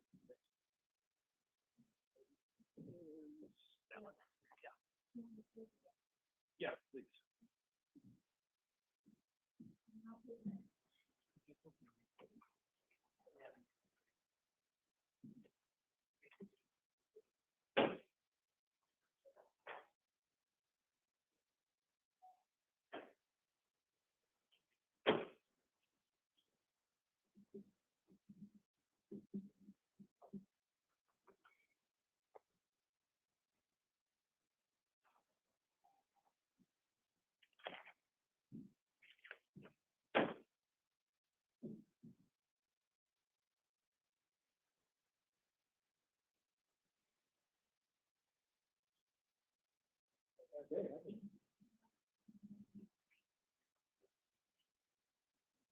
Oh.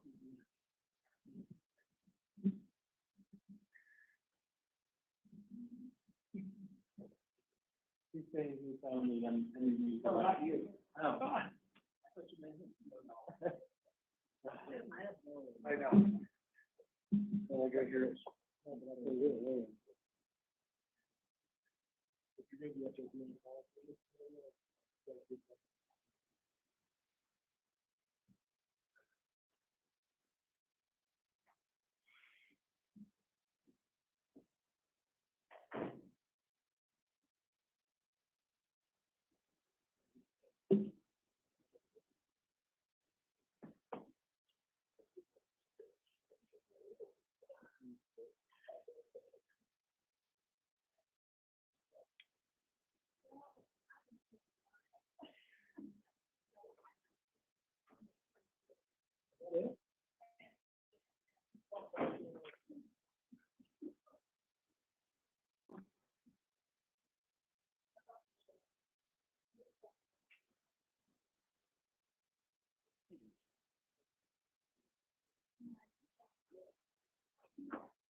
Yeah, I need to. I'm gonna look at it while the rest of the recess. Because I'm sure I'm gonna need to know what's in there.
Public forum, respecting free religion, is that the issue?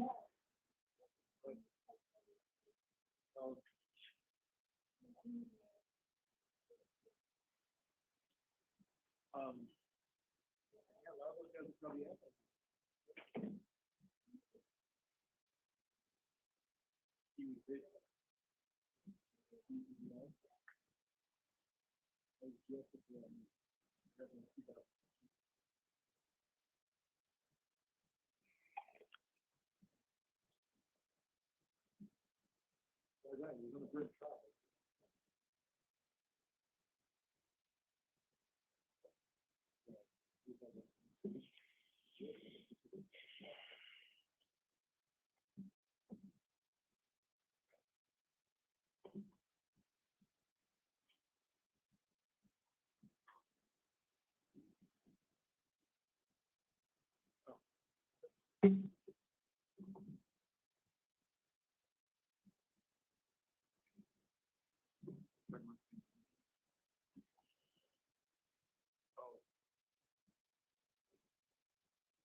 rise.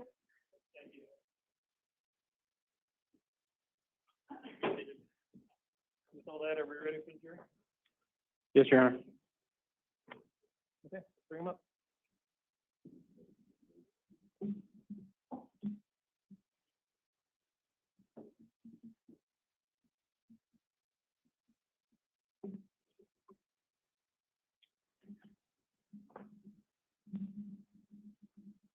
I'm sorry. No, we may as well. Yeah. Defense want to get Dr. Ha in the courtroom? Thank you.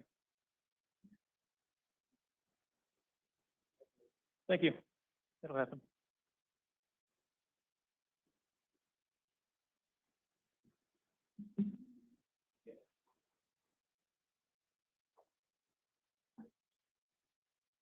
You have a seat up here, Dr. Ha.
Somebody left a note down here.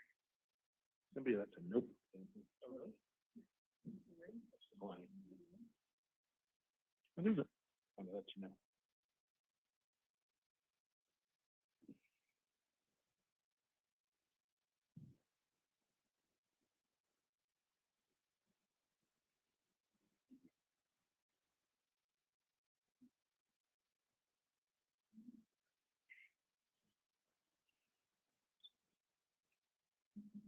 Okay, thank you.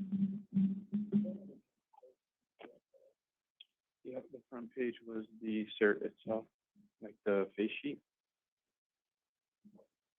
They should be consecutive in discovery.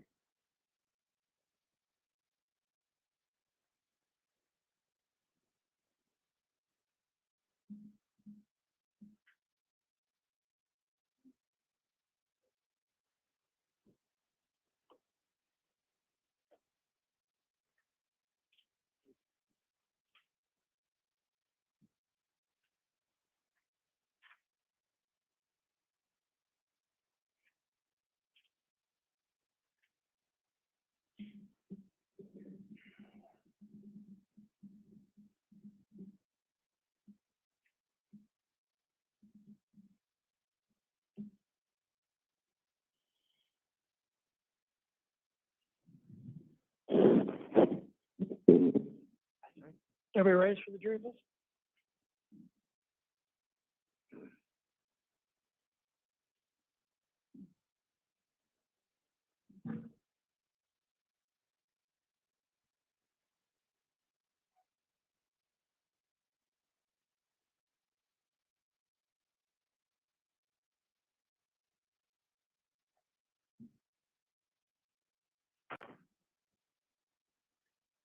Right, let me see it.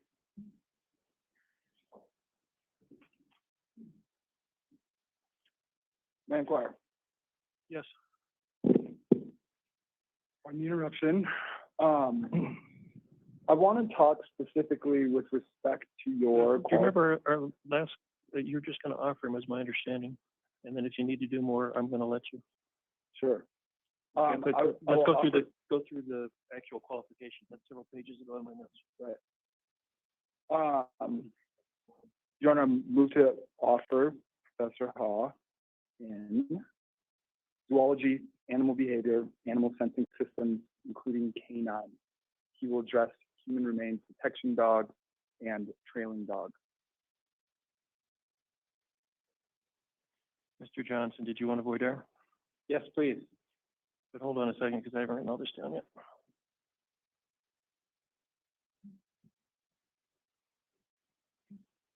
Okay, go ahead. Thank you, Your Honor. So, good afternoon, Dr. Ha. So, when we stopped for that break to talk about a legal issue, counsel had been asking you about your credentials. That's where I'd like to pick up. You provided a curriculum vitae in this case, correct? Correct. Judge, may I approach with a copy of that curriculum vitae? Yes. And just for purposes to indicate what the document is, I'm going to put a People's Exhibit 526 on it. All right.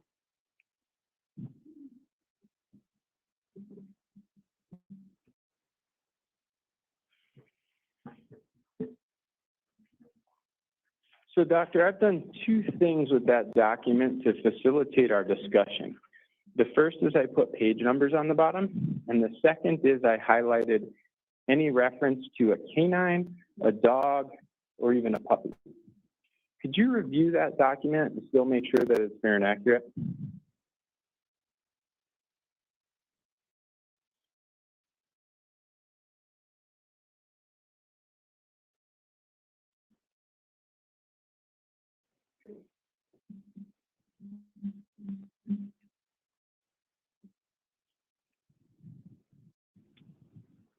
Yes.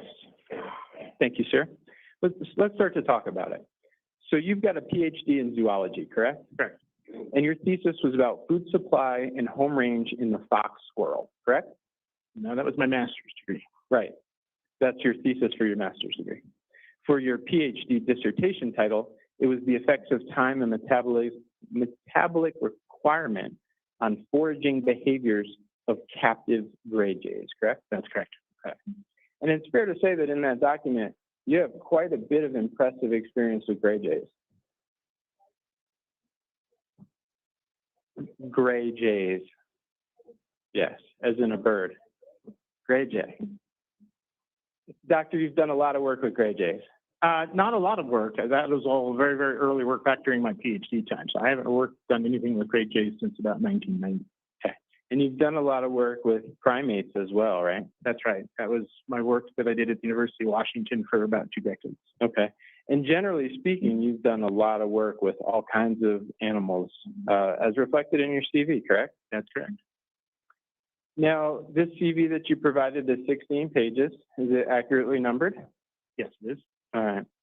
How many pages in do we go before we see a reference to a dog or a canine?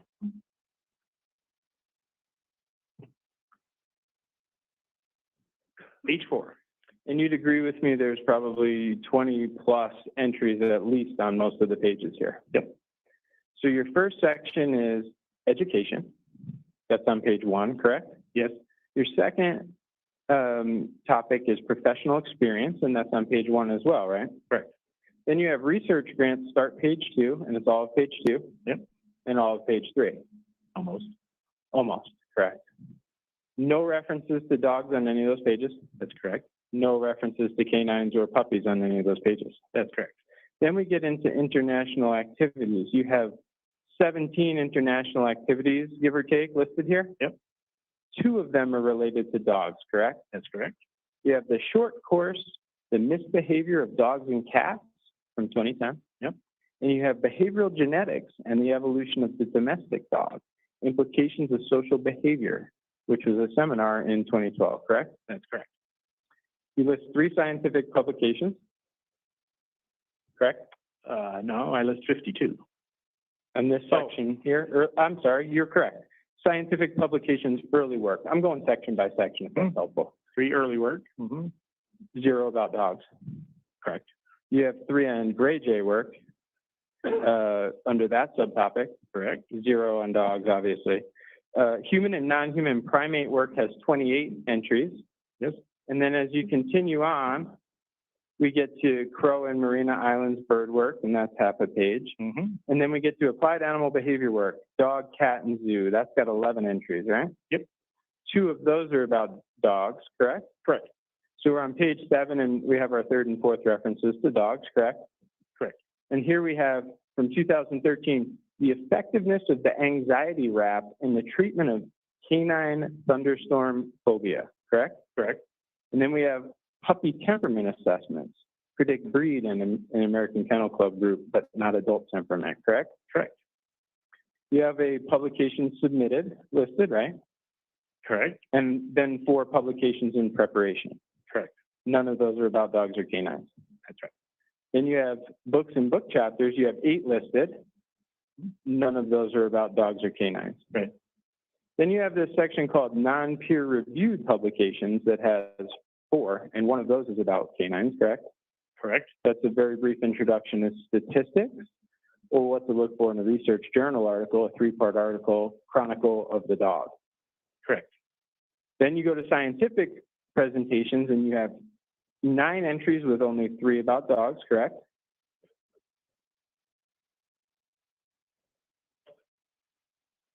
One, 2, oh, they mentioned dogs multiple times. Yes, correct. We have behavioral genetics and evolution of the domestic dog, right? Correct. We have the science of the courthouse dog behavior. That's like a facility dog at a courthouse. Correct. And then we have stress and happiness in dogs. Yep. You should know it when you see it. Yep. Then we go down to the scientific presentations, and you've listed 71 of those. 3 of them are about dogs. Correct. We have to go a couple pages, 3 pages, but when we get there, we've got the Bichon Frise dog have linear hierarchies in both pairwise and social settings. Correct? Correct.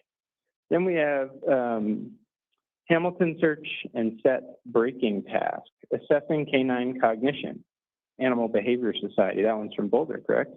Correct. And then you have from puppy to companion, puppy temperament assessment, predict puppy breeds, correct? Correct. Your Honor, if I may, I'm going to object at this point. This is straying into cross-examination. This witness has gone page by page describing eminent qualifications to provide expert testimony under Colorado Rules of Evidence. He has expertise on this issue. He has written, he's been published, he's provided lectures on it, he's taught on it. But this idea that we can just narrowly say that zoology, that if you're a zoologist and you've only done 20 or 30 things about dogs, that you're not qualified as an expert is a misunderstanding of what expertise requires in Colorado. This would be useful to the jury. He has specialized knowledge. And at this point, it's clear what the prosecution's cross-examination will be. They think that he's studied too many other things, but his qualification has been established by this voir dire. This is appropriate voir dire to determine whether or not somebody's an expert or not. You may not like it, but it's appropriate voir dire. I'm not saying, well, wait, I'm going to give any of this. Go ahead. Thank you, Your Honor. So you have 64 scientific presentations listed, right? Correct. And then 2 of those pertain to dogs. Correct. We have the misbehavior of dogs, an introduction to applied animal behavior, right? And a short course, misbehavior of dogs and cats, correct? Correct. That takes us to page 14. Then you list numerous public lectures on animal behavior, dog and cat behavior, right? Yep. Is that the behaviorist type of work you were talking about?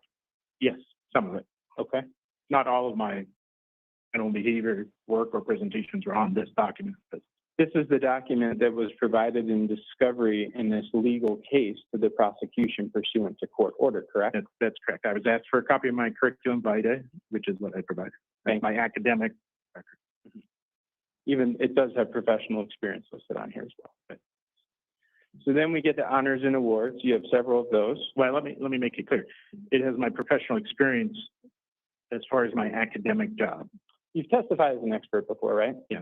You understand that there are expert disclosures in cases? I provide what my attorneys ask me to provide. Right. Yes. Because the jury wants to know about you if you're going to Correct. testify as an expert. Correct. And the prosecution's entitled by court order to have that information. Correct. And this is the document that you provided. That's mischaracterizing what's happened here. Yes. You mean this isn't the document he provided? This is the document he provided, well, in that addition was to the disclosure and the interview that he, You know, just move on. So, Doctor, let me ask you in total, we got this 16-page document, and is it fair to say, correct me if I'm wrong, that in 16 pages with 20-plus entries on every page, I was able to highlight 14 entries that have anything to do with dogs? That is correct. And they were on the topics that were just explained to the jury. That's correct.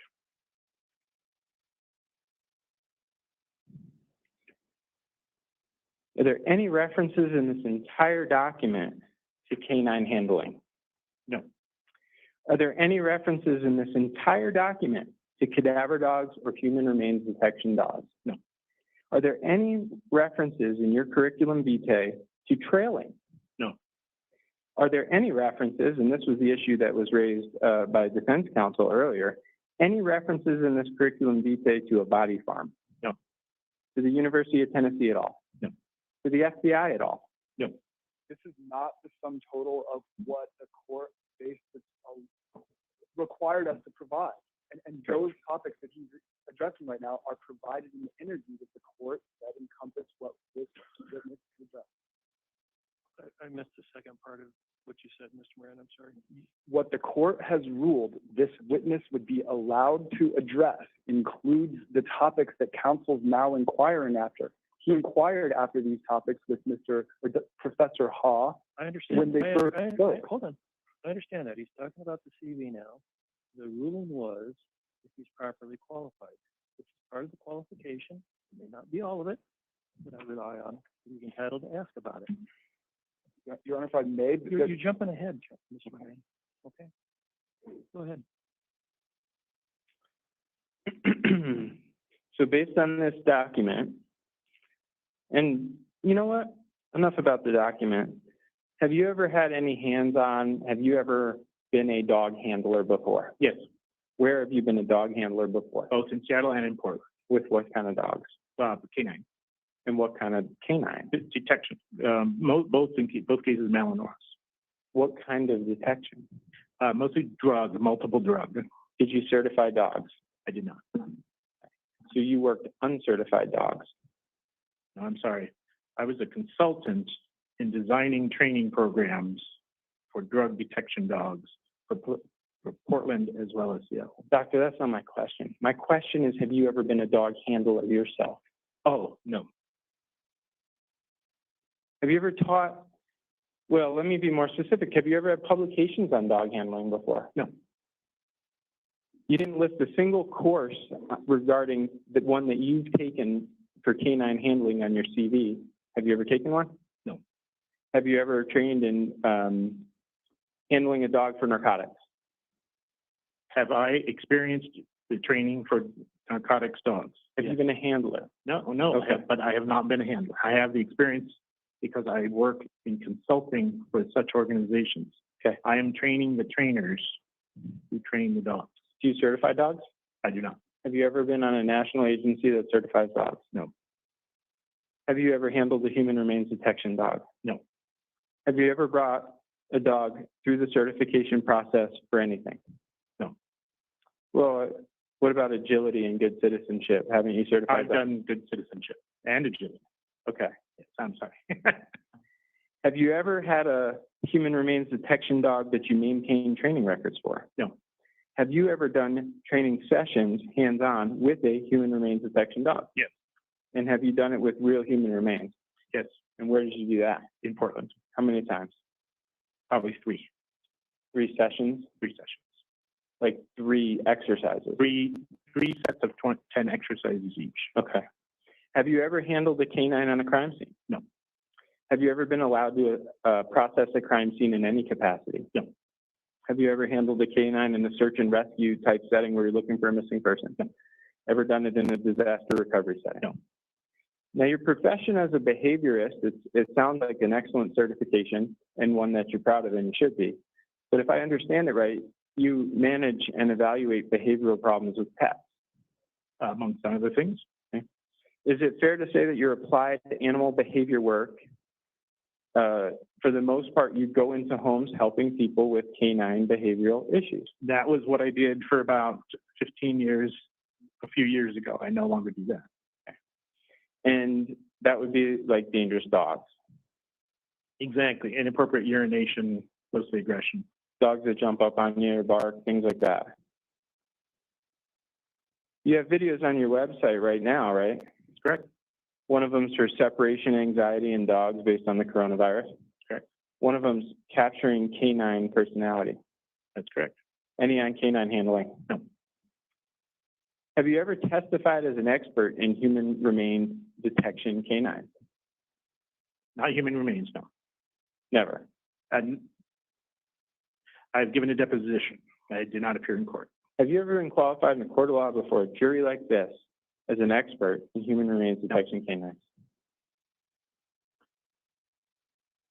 Judge, at this point I object. And Mr. Moran's request started off as zoology, animal behavior, and animal sensing. And then the second time he said it, he included human remains detection and trailing dogs. This witness has absolutely no credentials to warrant a review of human remain detection or trailing dogs. He's probably an excellent behaviorist, and I'm sure that he's got a lot of knowledge about biology. The court has a copy of his CV. He has no qualifications whatsoever to testify about the work that handlers have done. I would additionally renew my objection that there's nothing provided in the CV or the report to indicate any such credentials, or that he's done any kind of reviews of any kind of records or work done in this case that were provided to me. So I object to him as an expert in those areas, and I object to his testimony. Your Honor, the credential outside of a doctorate in zoology, you don't need a doctorate to be a dog handler, but it would help. He has eminent qualifications about animal behavior, which is what in fact is happening when you're training a dog and the dog is responding and doing the things it's been trained to do. This expert has provided an interview to counsel and their investigator and described working for the Federal Bureau of Investigation, which is under the Department of Justice, that they're creating the standards that trainers use. And as other witnesses have described, there is a lack of standardization. You can go to Montana and get a tri-state level 1 certification with very little work required, unlike the professor here who has a doctorate in zoology. And I guess if the court wants counsel or wants defense to keep belaboring this point, I will talk to him about being a research assistant from 1982 to 1983, or I'm sorry, I don't want you to belabor the point, okay? I was ready to rule before you started talking. Is there anything else you want to say? If I need to add more to his qualifications, I'm happy I to. would give you that opportunity if I thought it was necessary, didn't I? Okay. It may be slightly necessary. So you listen to what I have to say. Yes, sir. Okay. I am going to find the rules on experts doesn't require that he have any expert have a PhD or a master's degree. They just have to have more knowledge than the average person. Whatever you think about all from over here, from both sides, he certainly has specialized knowledge in the field of zoology. He has specialized knowledge in the animal sensing systems. I'm okay with that. I think he can testify as an expert as how animal sensing systems interact with searching for human remains. But in terms of him being a human remains dog, I'm not seeing it. So if you think there's something else, or an expert on human remains dogs, if you think there's something else that you can get out of him, you're certainly welcome to be on that. Judge, I think that completely, do you want this record at the bench? Not particularly. Okay, because the disclosure describes in detail the human remains detection information that Dr. Ha, professor, would provide. What disclosure are you talking about? The one from February of 2019 that the court referenced in its order, saying that if it was provided in the disclosure, it would be available for us to provide as Which information to the disclosure? jury. Are you talking about your disclosure Yes, or sir. the one that Dr. Hopper presented? The disclosure that Your Honor referenced in the order describing. There are two different types. We're talking about two different things, Mr. McGrath. As I told you before we left, it's not what you think this witness knows and is able to do. It's what he has shown and provided.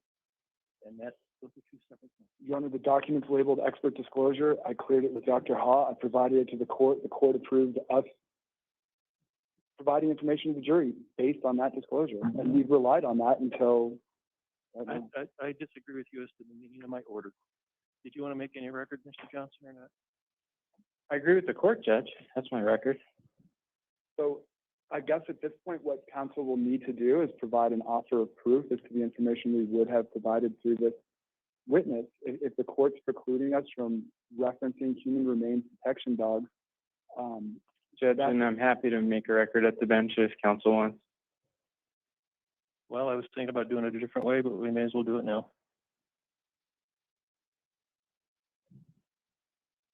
Judge, I mean, I'm just searching the letters HRD in the report that Investigator Heidel wrote after the interview we made Dr. Ha available for, and there are 9 different references to HRD, and that's just looking up the acronym.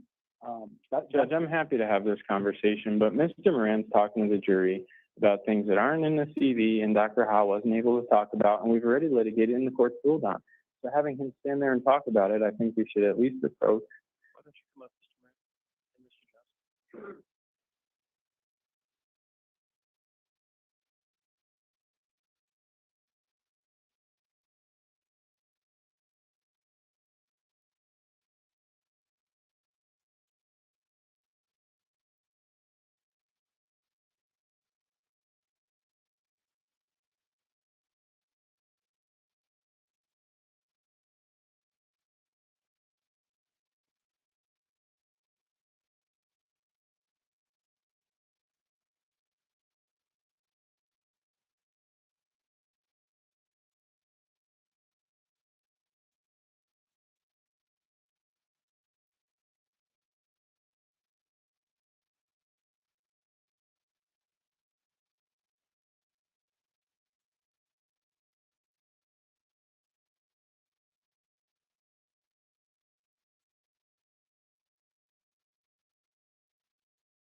I'm glad you both said thank you so sincerely. I appreciate that.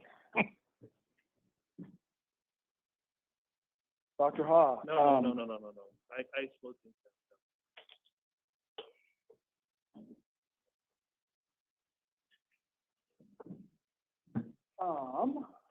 What I would like to Not yet.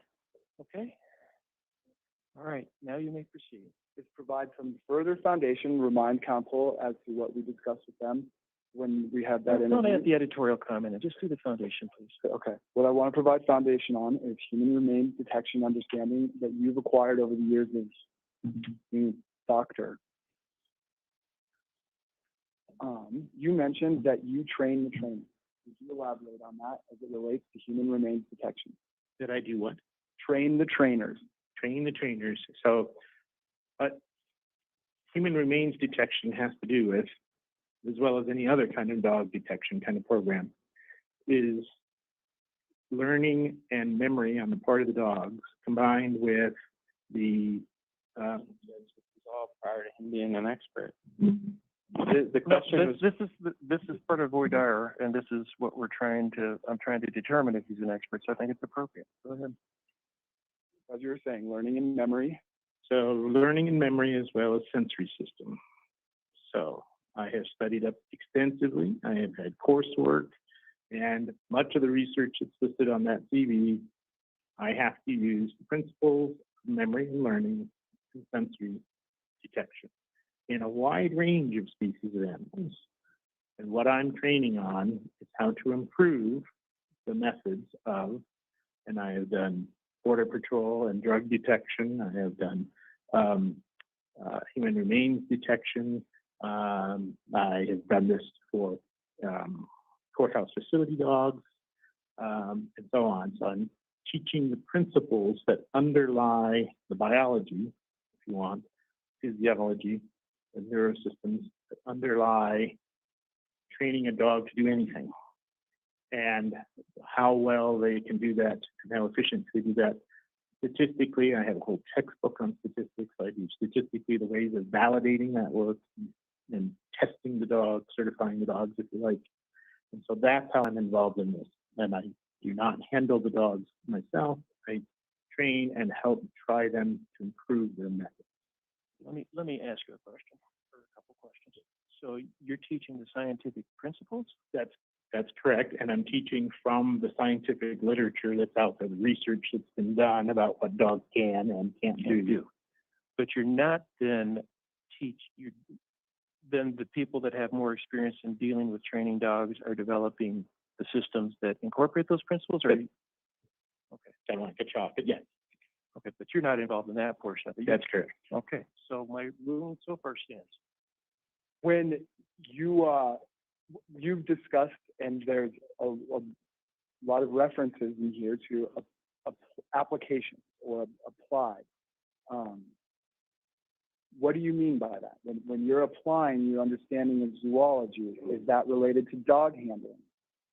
And other things. So applied animal behavior is a relatively new subfield, and I'm one of the leaders in that subfield, in which we are trying to take what we know about animal learning, mammalian learning, wolf learning, coyote learning, and say that should help us learn more and be able to work better with the animals in our immediate world, like dogs, to get specific. But we do it for a wide range. So what we've known and what we've learned about animal behavior within the textbooks, within the courses, within the scientific literature for the last 50 or 100 years, we're now, a new wave of people are starting to take that and say, we can make dog detection better, we can make dog training better, we can more efficiently choose guide dog puppies, we can reduce commercial breeding of dogs, things that are issues that are in current issues, public health issues, reduce aggression problems in dogs and so on. Does your understanding of animals include an understanding of mammals? It is, in my particular case, my particular focus is in mammals. And so I have not a certification or anything, because there is no certification in animal behavior, but I keep my work to mammals, because mammals all function fundamentally similarly. Brain works, the learning is similar, And so I try not to stray too far. Birds are different things and do it differently. Lizards are a different thing. I don't do that. Is it fair to suggest that when you embark on the study of zoology, you start with more simple organisms and move to more advanced? That's, That's not gonna get you where you need to go. Would you focus? Because we've been doing this for a long time. Most people are qualified well before this. If you're gonna get there, you should get there pretty quick. Is your study of mammals and animals in general give you information about how they relate to humans and how they might respond to a human seeking to have them sense something? certainly. And my knowledge of the scientific literature on the things, the chemistry of what they're detecting, my knowledge of the scientific literature, mastery of the scientific literature on what dogs can detect, breed differences, which is my next book coming out, and so on. So we're studying that literature very heavily. Let me interrupt you just to speed things up. I would think that would be included in animal behavior, which I believe was part of what you wanted, wasn't it? That would be the applied. Would get into the cueing part, but that's not what we're talking about here. Where you're lacking, okay? It's the human, the trainer of the trainers is where you were trying to go, and we were trying to establish that a little more. And Judge, Johnson, to be clear, I'm not objecting to everything. Okay, right, okay. It's I just, totally understand that. okay, thank you. It's justice to human remains. Is that my understanding? Is that It's to accurate? be an expert in terms of handling a human remains dog. So all the scientific principles you can testify to. He's not so far going to be able to testify exactly how a dog should be trained. He can say that that may violate something that happens violates the scientific principle that he's aware of. That would be part of his expertise, and that's what I've been trying to tell you, Mr. Mayor. Has your applied animal behavior work been almost exclusively canine specific? Yes. Did you begin your interest in canine handling in 1999 at the University of Washington? Began my training in canine behavior in 1986 during my PhD program when I assisted in the teaching of a dog behavior program at the fine Colorado State University institution. Did you open a clinical practice advising people who were developing service tracking and search and rescue dogs? I did, 1999. Have you provided consulting in these areas? Let me be specific, to what? To canine handling? Yes. Who did you provide that consulting to? I've consulted with the Seattle Police Department. I've consulted with the King County Police Department. These would be in drug bomb detection. I've consulted with the Boston Police Department. I have consulted with the FBI. And are you helping them create the ways by which they standardize certifying their dogs to do detection work? That's correct. And changing also the procedure, improving the procedures by which they train the dogs based on the latest information that comes out in the scientific literature. Regardless of whether I did the research, the idea is that we publish our scientific work so others can use it to build on. You work with groups that certify canines and human remains detection. I do. Any different than what we talked about? I'm sorry? Any different than what you and I talked about? Yep. Okay, we know that. Okay. I'm just going through what they have. And you have advised the FBI on training capabilities with human remains detection dogs, right? That is correct. And again, anything other than the scientific principles? The scientific principles and the concepts and make suggestions. They're the ones who are handling the dogs and training the dogs. So how that is physically on a day-to-day implemented and so on is up to them. Are you telling them how to better handle their dogs, incorporating those scientific principles? Or how the way they are training or certifying their dogs is not valid, has lower validity or not valid, and how they can improve that validity. How that's implemented, if you want to get down to what you do with the leash and how many times a day you do it. I had never have had any authority in doing that. I'm a consultant. I'm a private scientific consultant coming in and giving them advice based on my knowledge. Do you provide? Sir, hold on, Mr. Johnson. Yes, Judge, I think that's a perfect explanation about why he shouldn't be qualified as in canine handling for human remains detection, but some of the scientific principles that the court talked about would be just fine, and I'm not objecting to those. All right, you're not gonna get there. I mean, it's gone on long enough, Mr. Moran. I have my final question on this. All right, go ahead. Do you help handlers determine how to reduce false positives in the handling of their dogs? Yes. I moved to qualify him as an expert. Hold on, explain that. So when I spoke before about validity, one of the major issues is the very, very high rate of false positives that we see where the dog makes an indication, a trained response, and there's nothing there. It's an incorrect answer. And so how to test those rates, like to challenge the dog and test those rates, and then how to change the procedures to reduce the problem of false positives, which is a very common problem with detection. And has a dangerous impact. Objection sustained. And so, Judge, this isn't in here, and he's not referenced a single publication he's done, and he's not referenced a single class that he's done. And so that's a sweeping, broad statement. It's actually him straying into the expertise prior to the qualification, but it's just not supported by anything that we have in discovery or anything that he said today other than that generalization that was a leading question from counsel. Your Honor, it's nomology, it's vertebrate biology, it's instructor for principles of animal biology.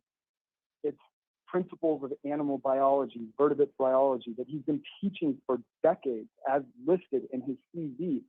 The fact that there is not a class offered at the University of Washington that is specifically about dog handling doesn't mean that this expert doesn't know what the dogs are doing when they're responding to their handler and sensing things that they are telling the handler through, with these dogs, final trained responses. He understands the way their brains work, the way their sensory systems work, and how that interacts with the human that is that creature's handler.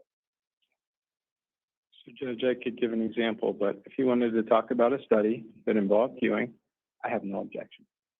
If he wants to analyze what people do with the leash and the dogs and the training, he himself just said he's not involved in that. That's the distinction I'm asking, and I think that's the ruling the court's already made. That is the ruling I've already made. Hold on a second. So don't report anything, because it'll move what I'm reading.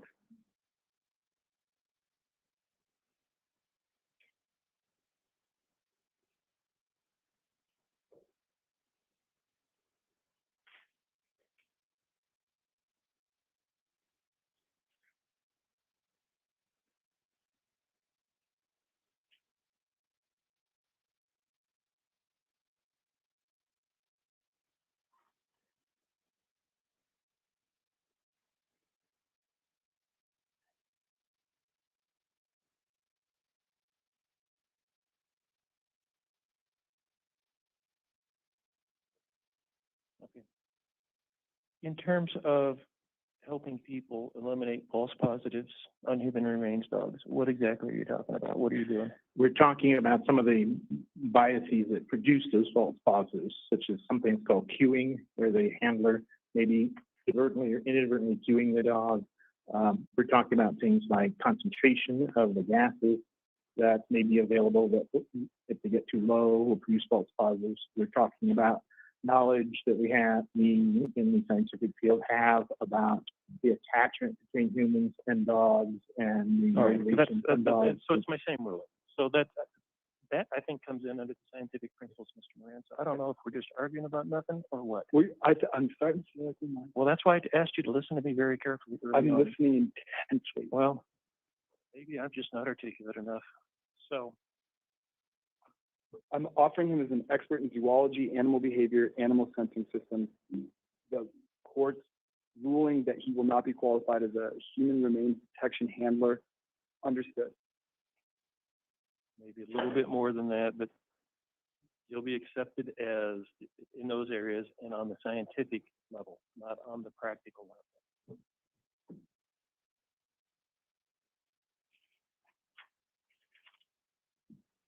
Professor, did you have an opportunity to review? And just so we know what's going on, and I'm sorry, since we're just starting, you probably have quite a bit of time on this. Judge, yes, and, yes. Okay. Can you do a subject for 20 minutes, or what? Dr. Hawes, not available starting tomorrow when he flies home. Well, that could be a problem. All right, let's get started. I'll be thinking about it. Go ahead. Dr. Haw, did you have an opportunity to review training records of a dog handler by the name of Ray Randolph? Objection. He's starting right where the court ruled he shouldn't go and where I explained that there was no discovery. Your Honor, it is absolutely included in the report that Your Honor said would be the subject of this examination. Well, he was He has not, received discovery, it says specifically, he has formed an opinion regarding the validity of the abilities of 3 canine handlers in this case. He has formed an opinion on material he reviewed in regards to the validity of the cadaver dog tracking and scenting evidence. It specifically mentions Ray Randolph Objection and to Karen counsel. Corcoran. hold on. Objection to counsel testifying. Page 2 of 8 does talk about he did receive some reports, doesn't it, Mr. Johnson? Yes, Judge, and he received records and he didn't review them all and he didn't opine on any of them. So he made a couple sweeping statements in there, but as not an expert in handling, I thought we were going to talk about some science, and I thought that was the purpose and the ruling and the qualification. But the first question for Mr. Moran is he's going to start asking about a person who's never certified a canine or handled a canine to look at training records and evaluate them. That's exactly why I'm objecting, Judge. He creates those training systems, those certification systems for law enforcement agencies and otherwise to include the Department of Justice. I'm sustaining the objection. We will not be allowed to inquire as to the specifics of Ms. Randolph. That's not what I said. You're not going to be able to get into him about a defect in training records if that's where you were going. Okay. Permission to approach. Yes. I'm going to provide to you, sir, People's Exhibit 186. It's a trailing certification level 1. You could take a moment to acquaint yourself with it, and particularly the last page here, which describes how a dog would obtain that certification. Same objection, Judge. And the court's seen this document, the jury's seen this document. He's going to comment on the procedures used to certify something he's never done before. Your Honor, what He does have some experience in trailing. I know he's taught, not trailing, we called it tracking, scent tracking, I believe. Is this going in the issue with the pillowcase? Is that what you're trying to do? Yes, sir. Mr. Johnson? The issue of what, Judge? I couldn't hear The that. pillowcase. Oh, I imagine it is, Judge. And I object because I don't think he's qualified to evaluate the procedures used by the certifying agency. Well, he also talked in the report about his concern about the lack of certification, and if I remember right, her certification on that had expired for a short period of time. Agree, Judge. And I think this is something that Dr. Hawk could be asked if it's problematic if someone's not certified. I think it's a perfectly fine question, and I wouldn't object to it. But bringing up documents and analyzing records is what he's not qualified to do. If he thinks there's a problem with a lack of certification, he can say that generally, and the jury can apply it. You can approach with the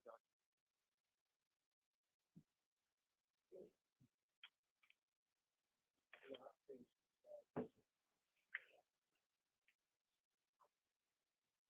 Let me know when you familiarize yourself enough with it to speak on it, sir.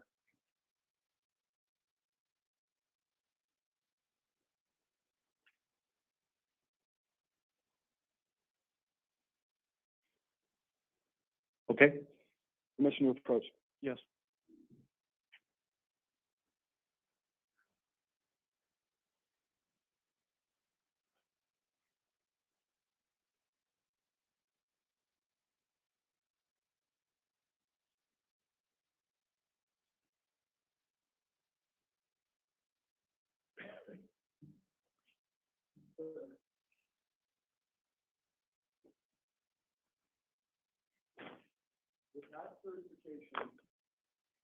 Allow a handler who was provided materials from a house in Colorado Springs to scent a dog on this hat in a house in Colorado Springs. And if that dog was scented with this certification, with this article, all from the same house, what would it go do? If you're, this seems to be a scent lineup, a scent comparison. And so this dog, from the records that I've seen, is not qualified and has not been certified in scent lineup. What you have in front of you is a lapsed certification for trailing, correct? That is correct. Actually, more leading question, Judge. This is a direct exam. Right, but that part of it was okay. Try not to lead in the future. Would a certification in trailing have taught the dog principles necessary to do a scent lineup? No. Why? Because a scent lineup is a very different cognitive task. A scent lineup is a very different kind of, requires a very different kind of training. In fact, I know Swig Dog has been mentioned in here in the past, and so there are federal guidelines, best practices, and that is exactly why there are best practices which are separate for the training of trailing or tracking and percent lineup work. And so those are two different kinds of tasks. And another guidance from Swig Dog is that you don't cross-train dogs for two tasks. So this dog not only was not cross-trained, but it was not trained for doing scent lineup work. That's a very different kind of cognition. Cognitively, it's very different for a dog to do these two different things, trailing and scent identification. Absolutely. And without a certification, what does that mean to you with respect to what the dog was asked to do? It means it was inappropriate. So if all of these things, looking at this hat, all of the things in this hat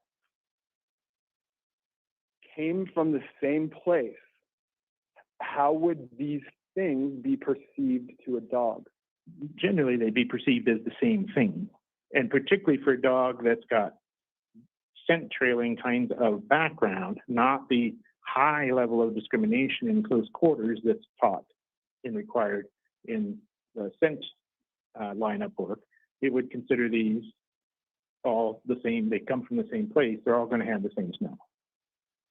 What is in front of you is, with that certification that's been admitted into evidence, is also a description of how that dog demonstrated its ability to do something different trailing. Would you agree? Correct. And would you describe how what's being done in that trailing exercise is different for a dog than being asked to discriminate scent related to these items here on the deck? Okay, so what the dog is being done in the trailing is being given a target scent to start with. It's out in a very open area, and it's moving through an open area, and its job is to find and keep track of that one scent with confusing scents, crisscrossing it, and so on. It's done in a very open area, must be at least a mile long, for instance, for the certification to occur. So you're in a very open area, and it has to track one particular scent through that tangle. In the lineup work is very challenging. Very few dogs can do lineup work. The lineup work problem is that the objects are generally indoors, and they're in a very small place, and the targets, the potential targets, are in very close proximity, relatively speaking. Even 5 feet apart is for airflow of particles is very close together. So it's a great challenge. We're on the edge of canine cognition to be able to accurately distinguish one square from another square, one piece of clothing from another piece of clothing, or match. What they really need to do is match to whatever they were given, one square to another square to another square. Particularly if the targets have been pooled together or anything like that, that just makes it that much more difficult. So discriminating in close quarters, I guess, is far more challenging than trailing a scent through open country. If all of the items in this bag and this hat came from a house that was shared by at least 4 people, would it smell like that place? Sure. And if you will, all the pillows are under people, but if there was a pillow pillow taken from a totally different house, and the dog was centered on this item taken from the Colorado Springs house and sent out to see if it would find this pillow. Based on what you know about dog sensing systems, the dog scented with that hat would do what with respect to the pillow? Ignore the pillow. How would the dog perceive the pillow relative to how it perceived all of the things in this bag? Perceive it as a non-match. It's not from the same environment. Stop. And I know you want to get your flight tomorrow, but you have to wait till he's done with his question, so she's Oh, got I'm to sorry. drink. Yes. Okay. Yeah, let's just, you need a drink? You need something? You want- She's got her own.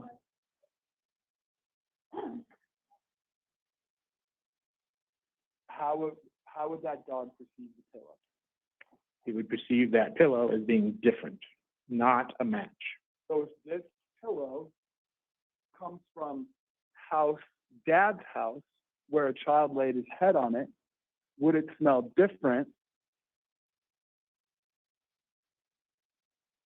than all of these items collected from mom's house 6 hours away? I would expect that that would be the case. The trouble with any evidence coming from a dog is we can't get inside the dog's brain. So the dog is trained to pick up and target on the strongest smell. And so, and I would suspect that coming from the house, the strongest smell would be smells from the house. We don't know, but strongest smells, their air freshener, their fabric softener, whatever. And that is the smell that they would be matching. Now, it would click on all those other things from the same house. The pillow from a different location would not smell like that. What would be required, what's described for that level 1 lapsed certification require extreme scent discrimination for a dog? What's required, let me clarify the question. Is what's required here, does that require extremes?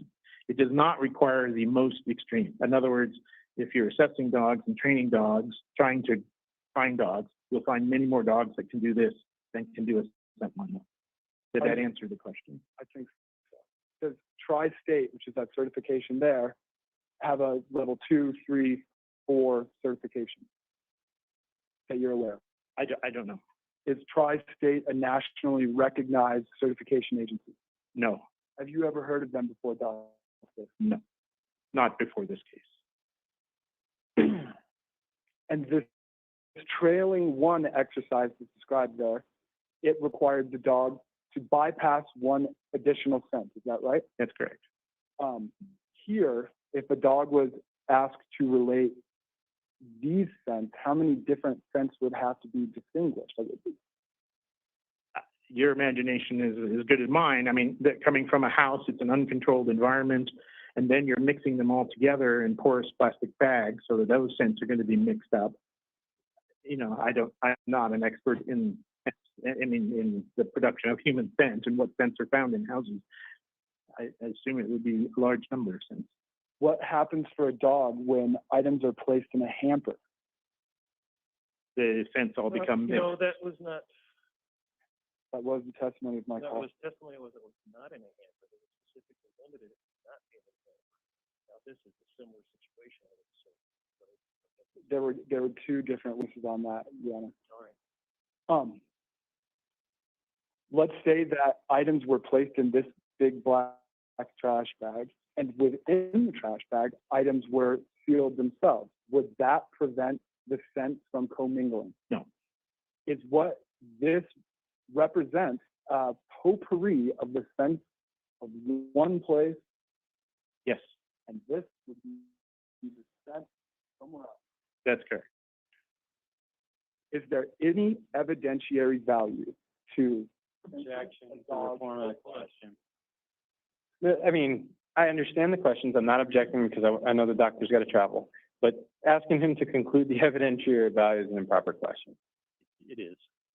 You can ask him if he sees any value to it, but the evidentiary part is what the problem is.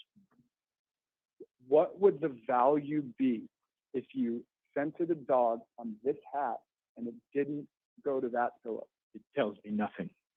If this dog, though, was scented on this hat and it went and found something out of this bag, what would that tell you? That would make sense. Because these things all smell the Correct.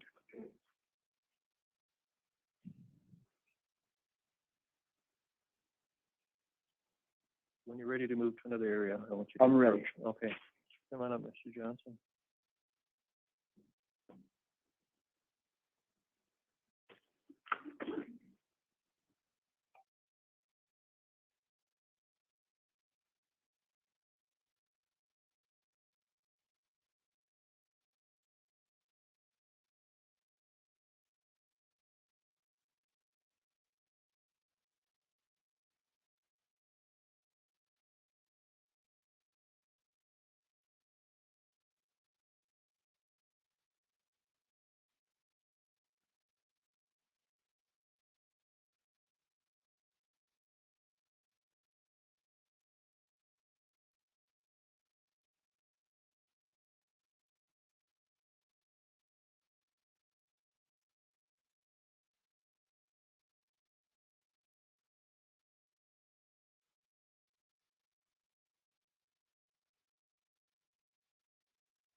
I think that's a good idea. Yeah. Take him with you and go out in the hallway. Okay. I'm done. No, not, no, but you're part of this conversation.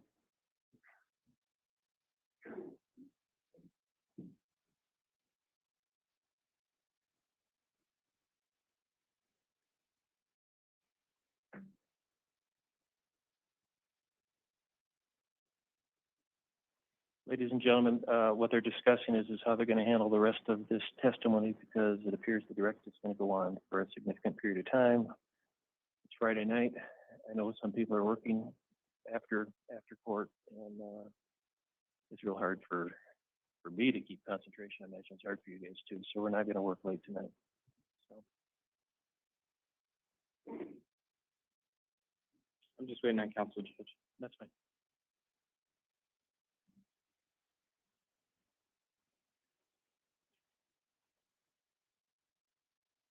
I bet it is.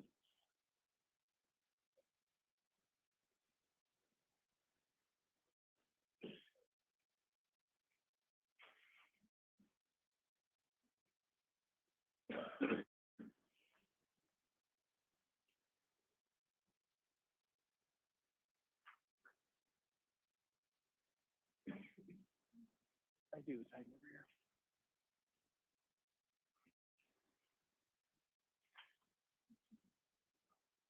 I've got mine. You keep that one. Do you have both of them? Oh, I still have this one. Well, this is that one. And the other one. Okay. And I think I'm done with this one.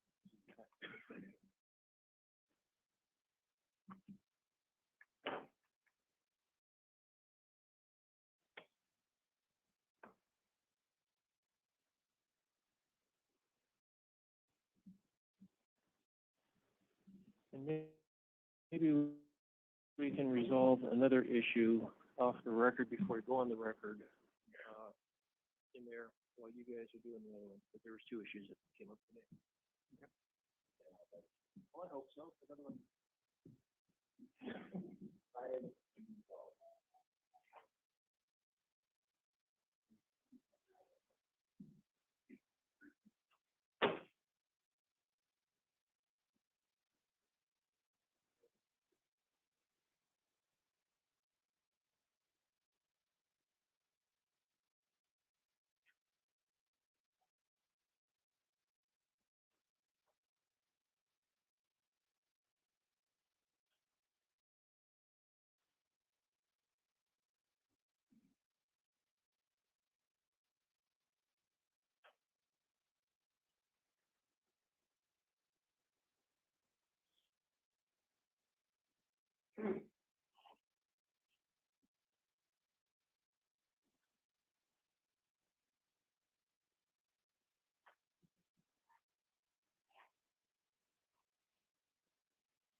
Although I should have said it nicer, I'm sorry. Where are we? Yeah, So I would like to see the jury excused for the day. They don't need to be. Are we gonna, are you guys disagreeing about something? No, I agree to remote testimony if you'd like to do it, Judge. You have all options available. I understand the doctor's got to travel. And so I informed them of that, and this will be their decision from there. Have you made a decision on it? No. Okay. Other than Mr. Redwine has a right to face-to-face confrontation in the state of Colorado, so we are deeply concerned Well, about how this is hold on. The proceeded. confrontation doesn't come in on your witness. Don't go to confrontation on your witness. That's just kind of silly. The right to face-to-face in Colorado Is confrontation. It has a right to face its accusers. If you think Dr. Ha is one of his accusers, I wouldn't have him come back. Judge, I'm open to either option and won't object so the jury can hear the rest of the testimony. So if Mr. Moran prefers to do travel arrangements, that's fine. If you want to do remote testimony, I'm amenable to that too. All right, I'm fine. I'm fine with either. You figure out what you need to do. Ladies and gentlemen, let me read you your the same admonitions I've been giving you 4 weeks now. Well, I guess you guys weren't here the whole first week, so maybe only 3. Don't discuss this case amongst yourselves or with anyone else during the course of the trial. Do not initiate, post, or respond to anything about this case on social media. In fairness to the parties of the lawsuit, please keep an open mind throughout the trial. You should reach your decision only during final deliberations, which again don't start until after all the evidence, all the arguments, and the reading of instructions. Don't permit any third person to discuss this case with you in your presence. If anyone attempts to do so, let me know. Don't talk with any witnesses, or the defendant, any of the lawyers. Don't gather any information on your own. Don't do any outside reading. Don't visit any of the places. Don't read about the case in the newspaper. Obtain information on the radio, television, internet, or social media, or other media source about the case. Don't learn about the case outside the courtroom. You must base your verdict solely on the evidence presented at trial. I had thought this morning and yesterday that we might need to work through Friday, depending on how the evidence fell. That may not be the case now, but please keep Friday open, because depending on how things work, and I don't know how it's going to work, but if we're in the situation where there's closing arguments ready to go on Friday, which is hopeful, I wouldn't count on it. I want to work through that whole day. Okay, so don't make any arrangements on Friday. If we're still in evidence at that point, then that's Friday afternoon. Okay, so everybody rise for the jury.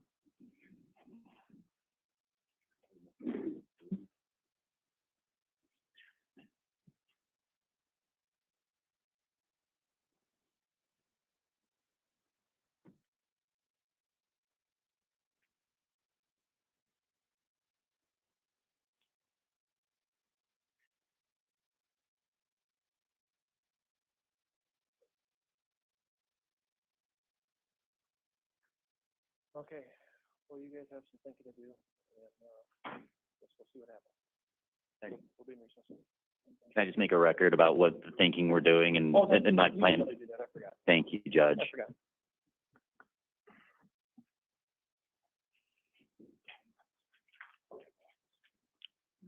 You good? Go ahead. Regarding Dr. Danielson, Torney, Dixon, Texas Forensics Science Commission report, if the litigants can reach a stipulation regarding the qualifications of Dr. Danielson, regarding the topics that he can talk about and what topics he will be subject to on cross-examination, I will email that stipulation to Your Honor and to opposing counsel, best of my ability, by 6 this evening. As long as it's tonight, I don't care. Okay, tonight. If we cannot reach a stipulation, I'll send an email to the parties informing Your Honor of that. We're operating under the previous record that if we can reach a stipulation, then Your Honor will not be considering the previously submitted materials regarding these issues to determine whether or not Dr. Danielson gets to testify at all or in what capacity regarding DNA and trace evidence. Well, there'd be no reason to, would there? So there you go. Okay. All right. Now we're off the record. Thank you, Judge. Thank you. Thank you, Your Honor. Have a good weekend. Well, we'll see.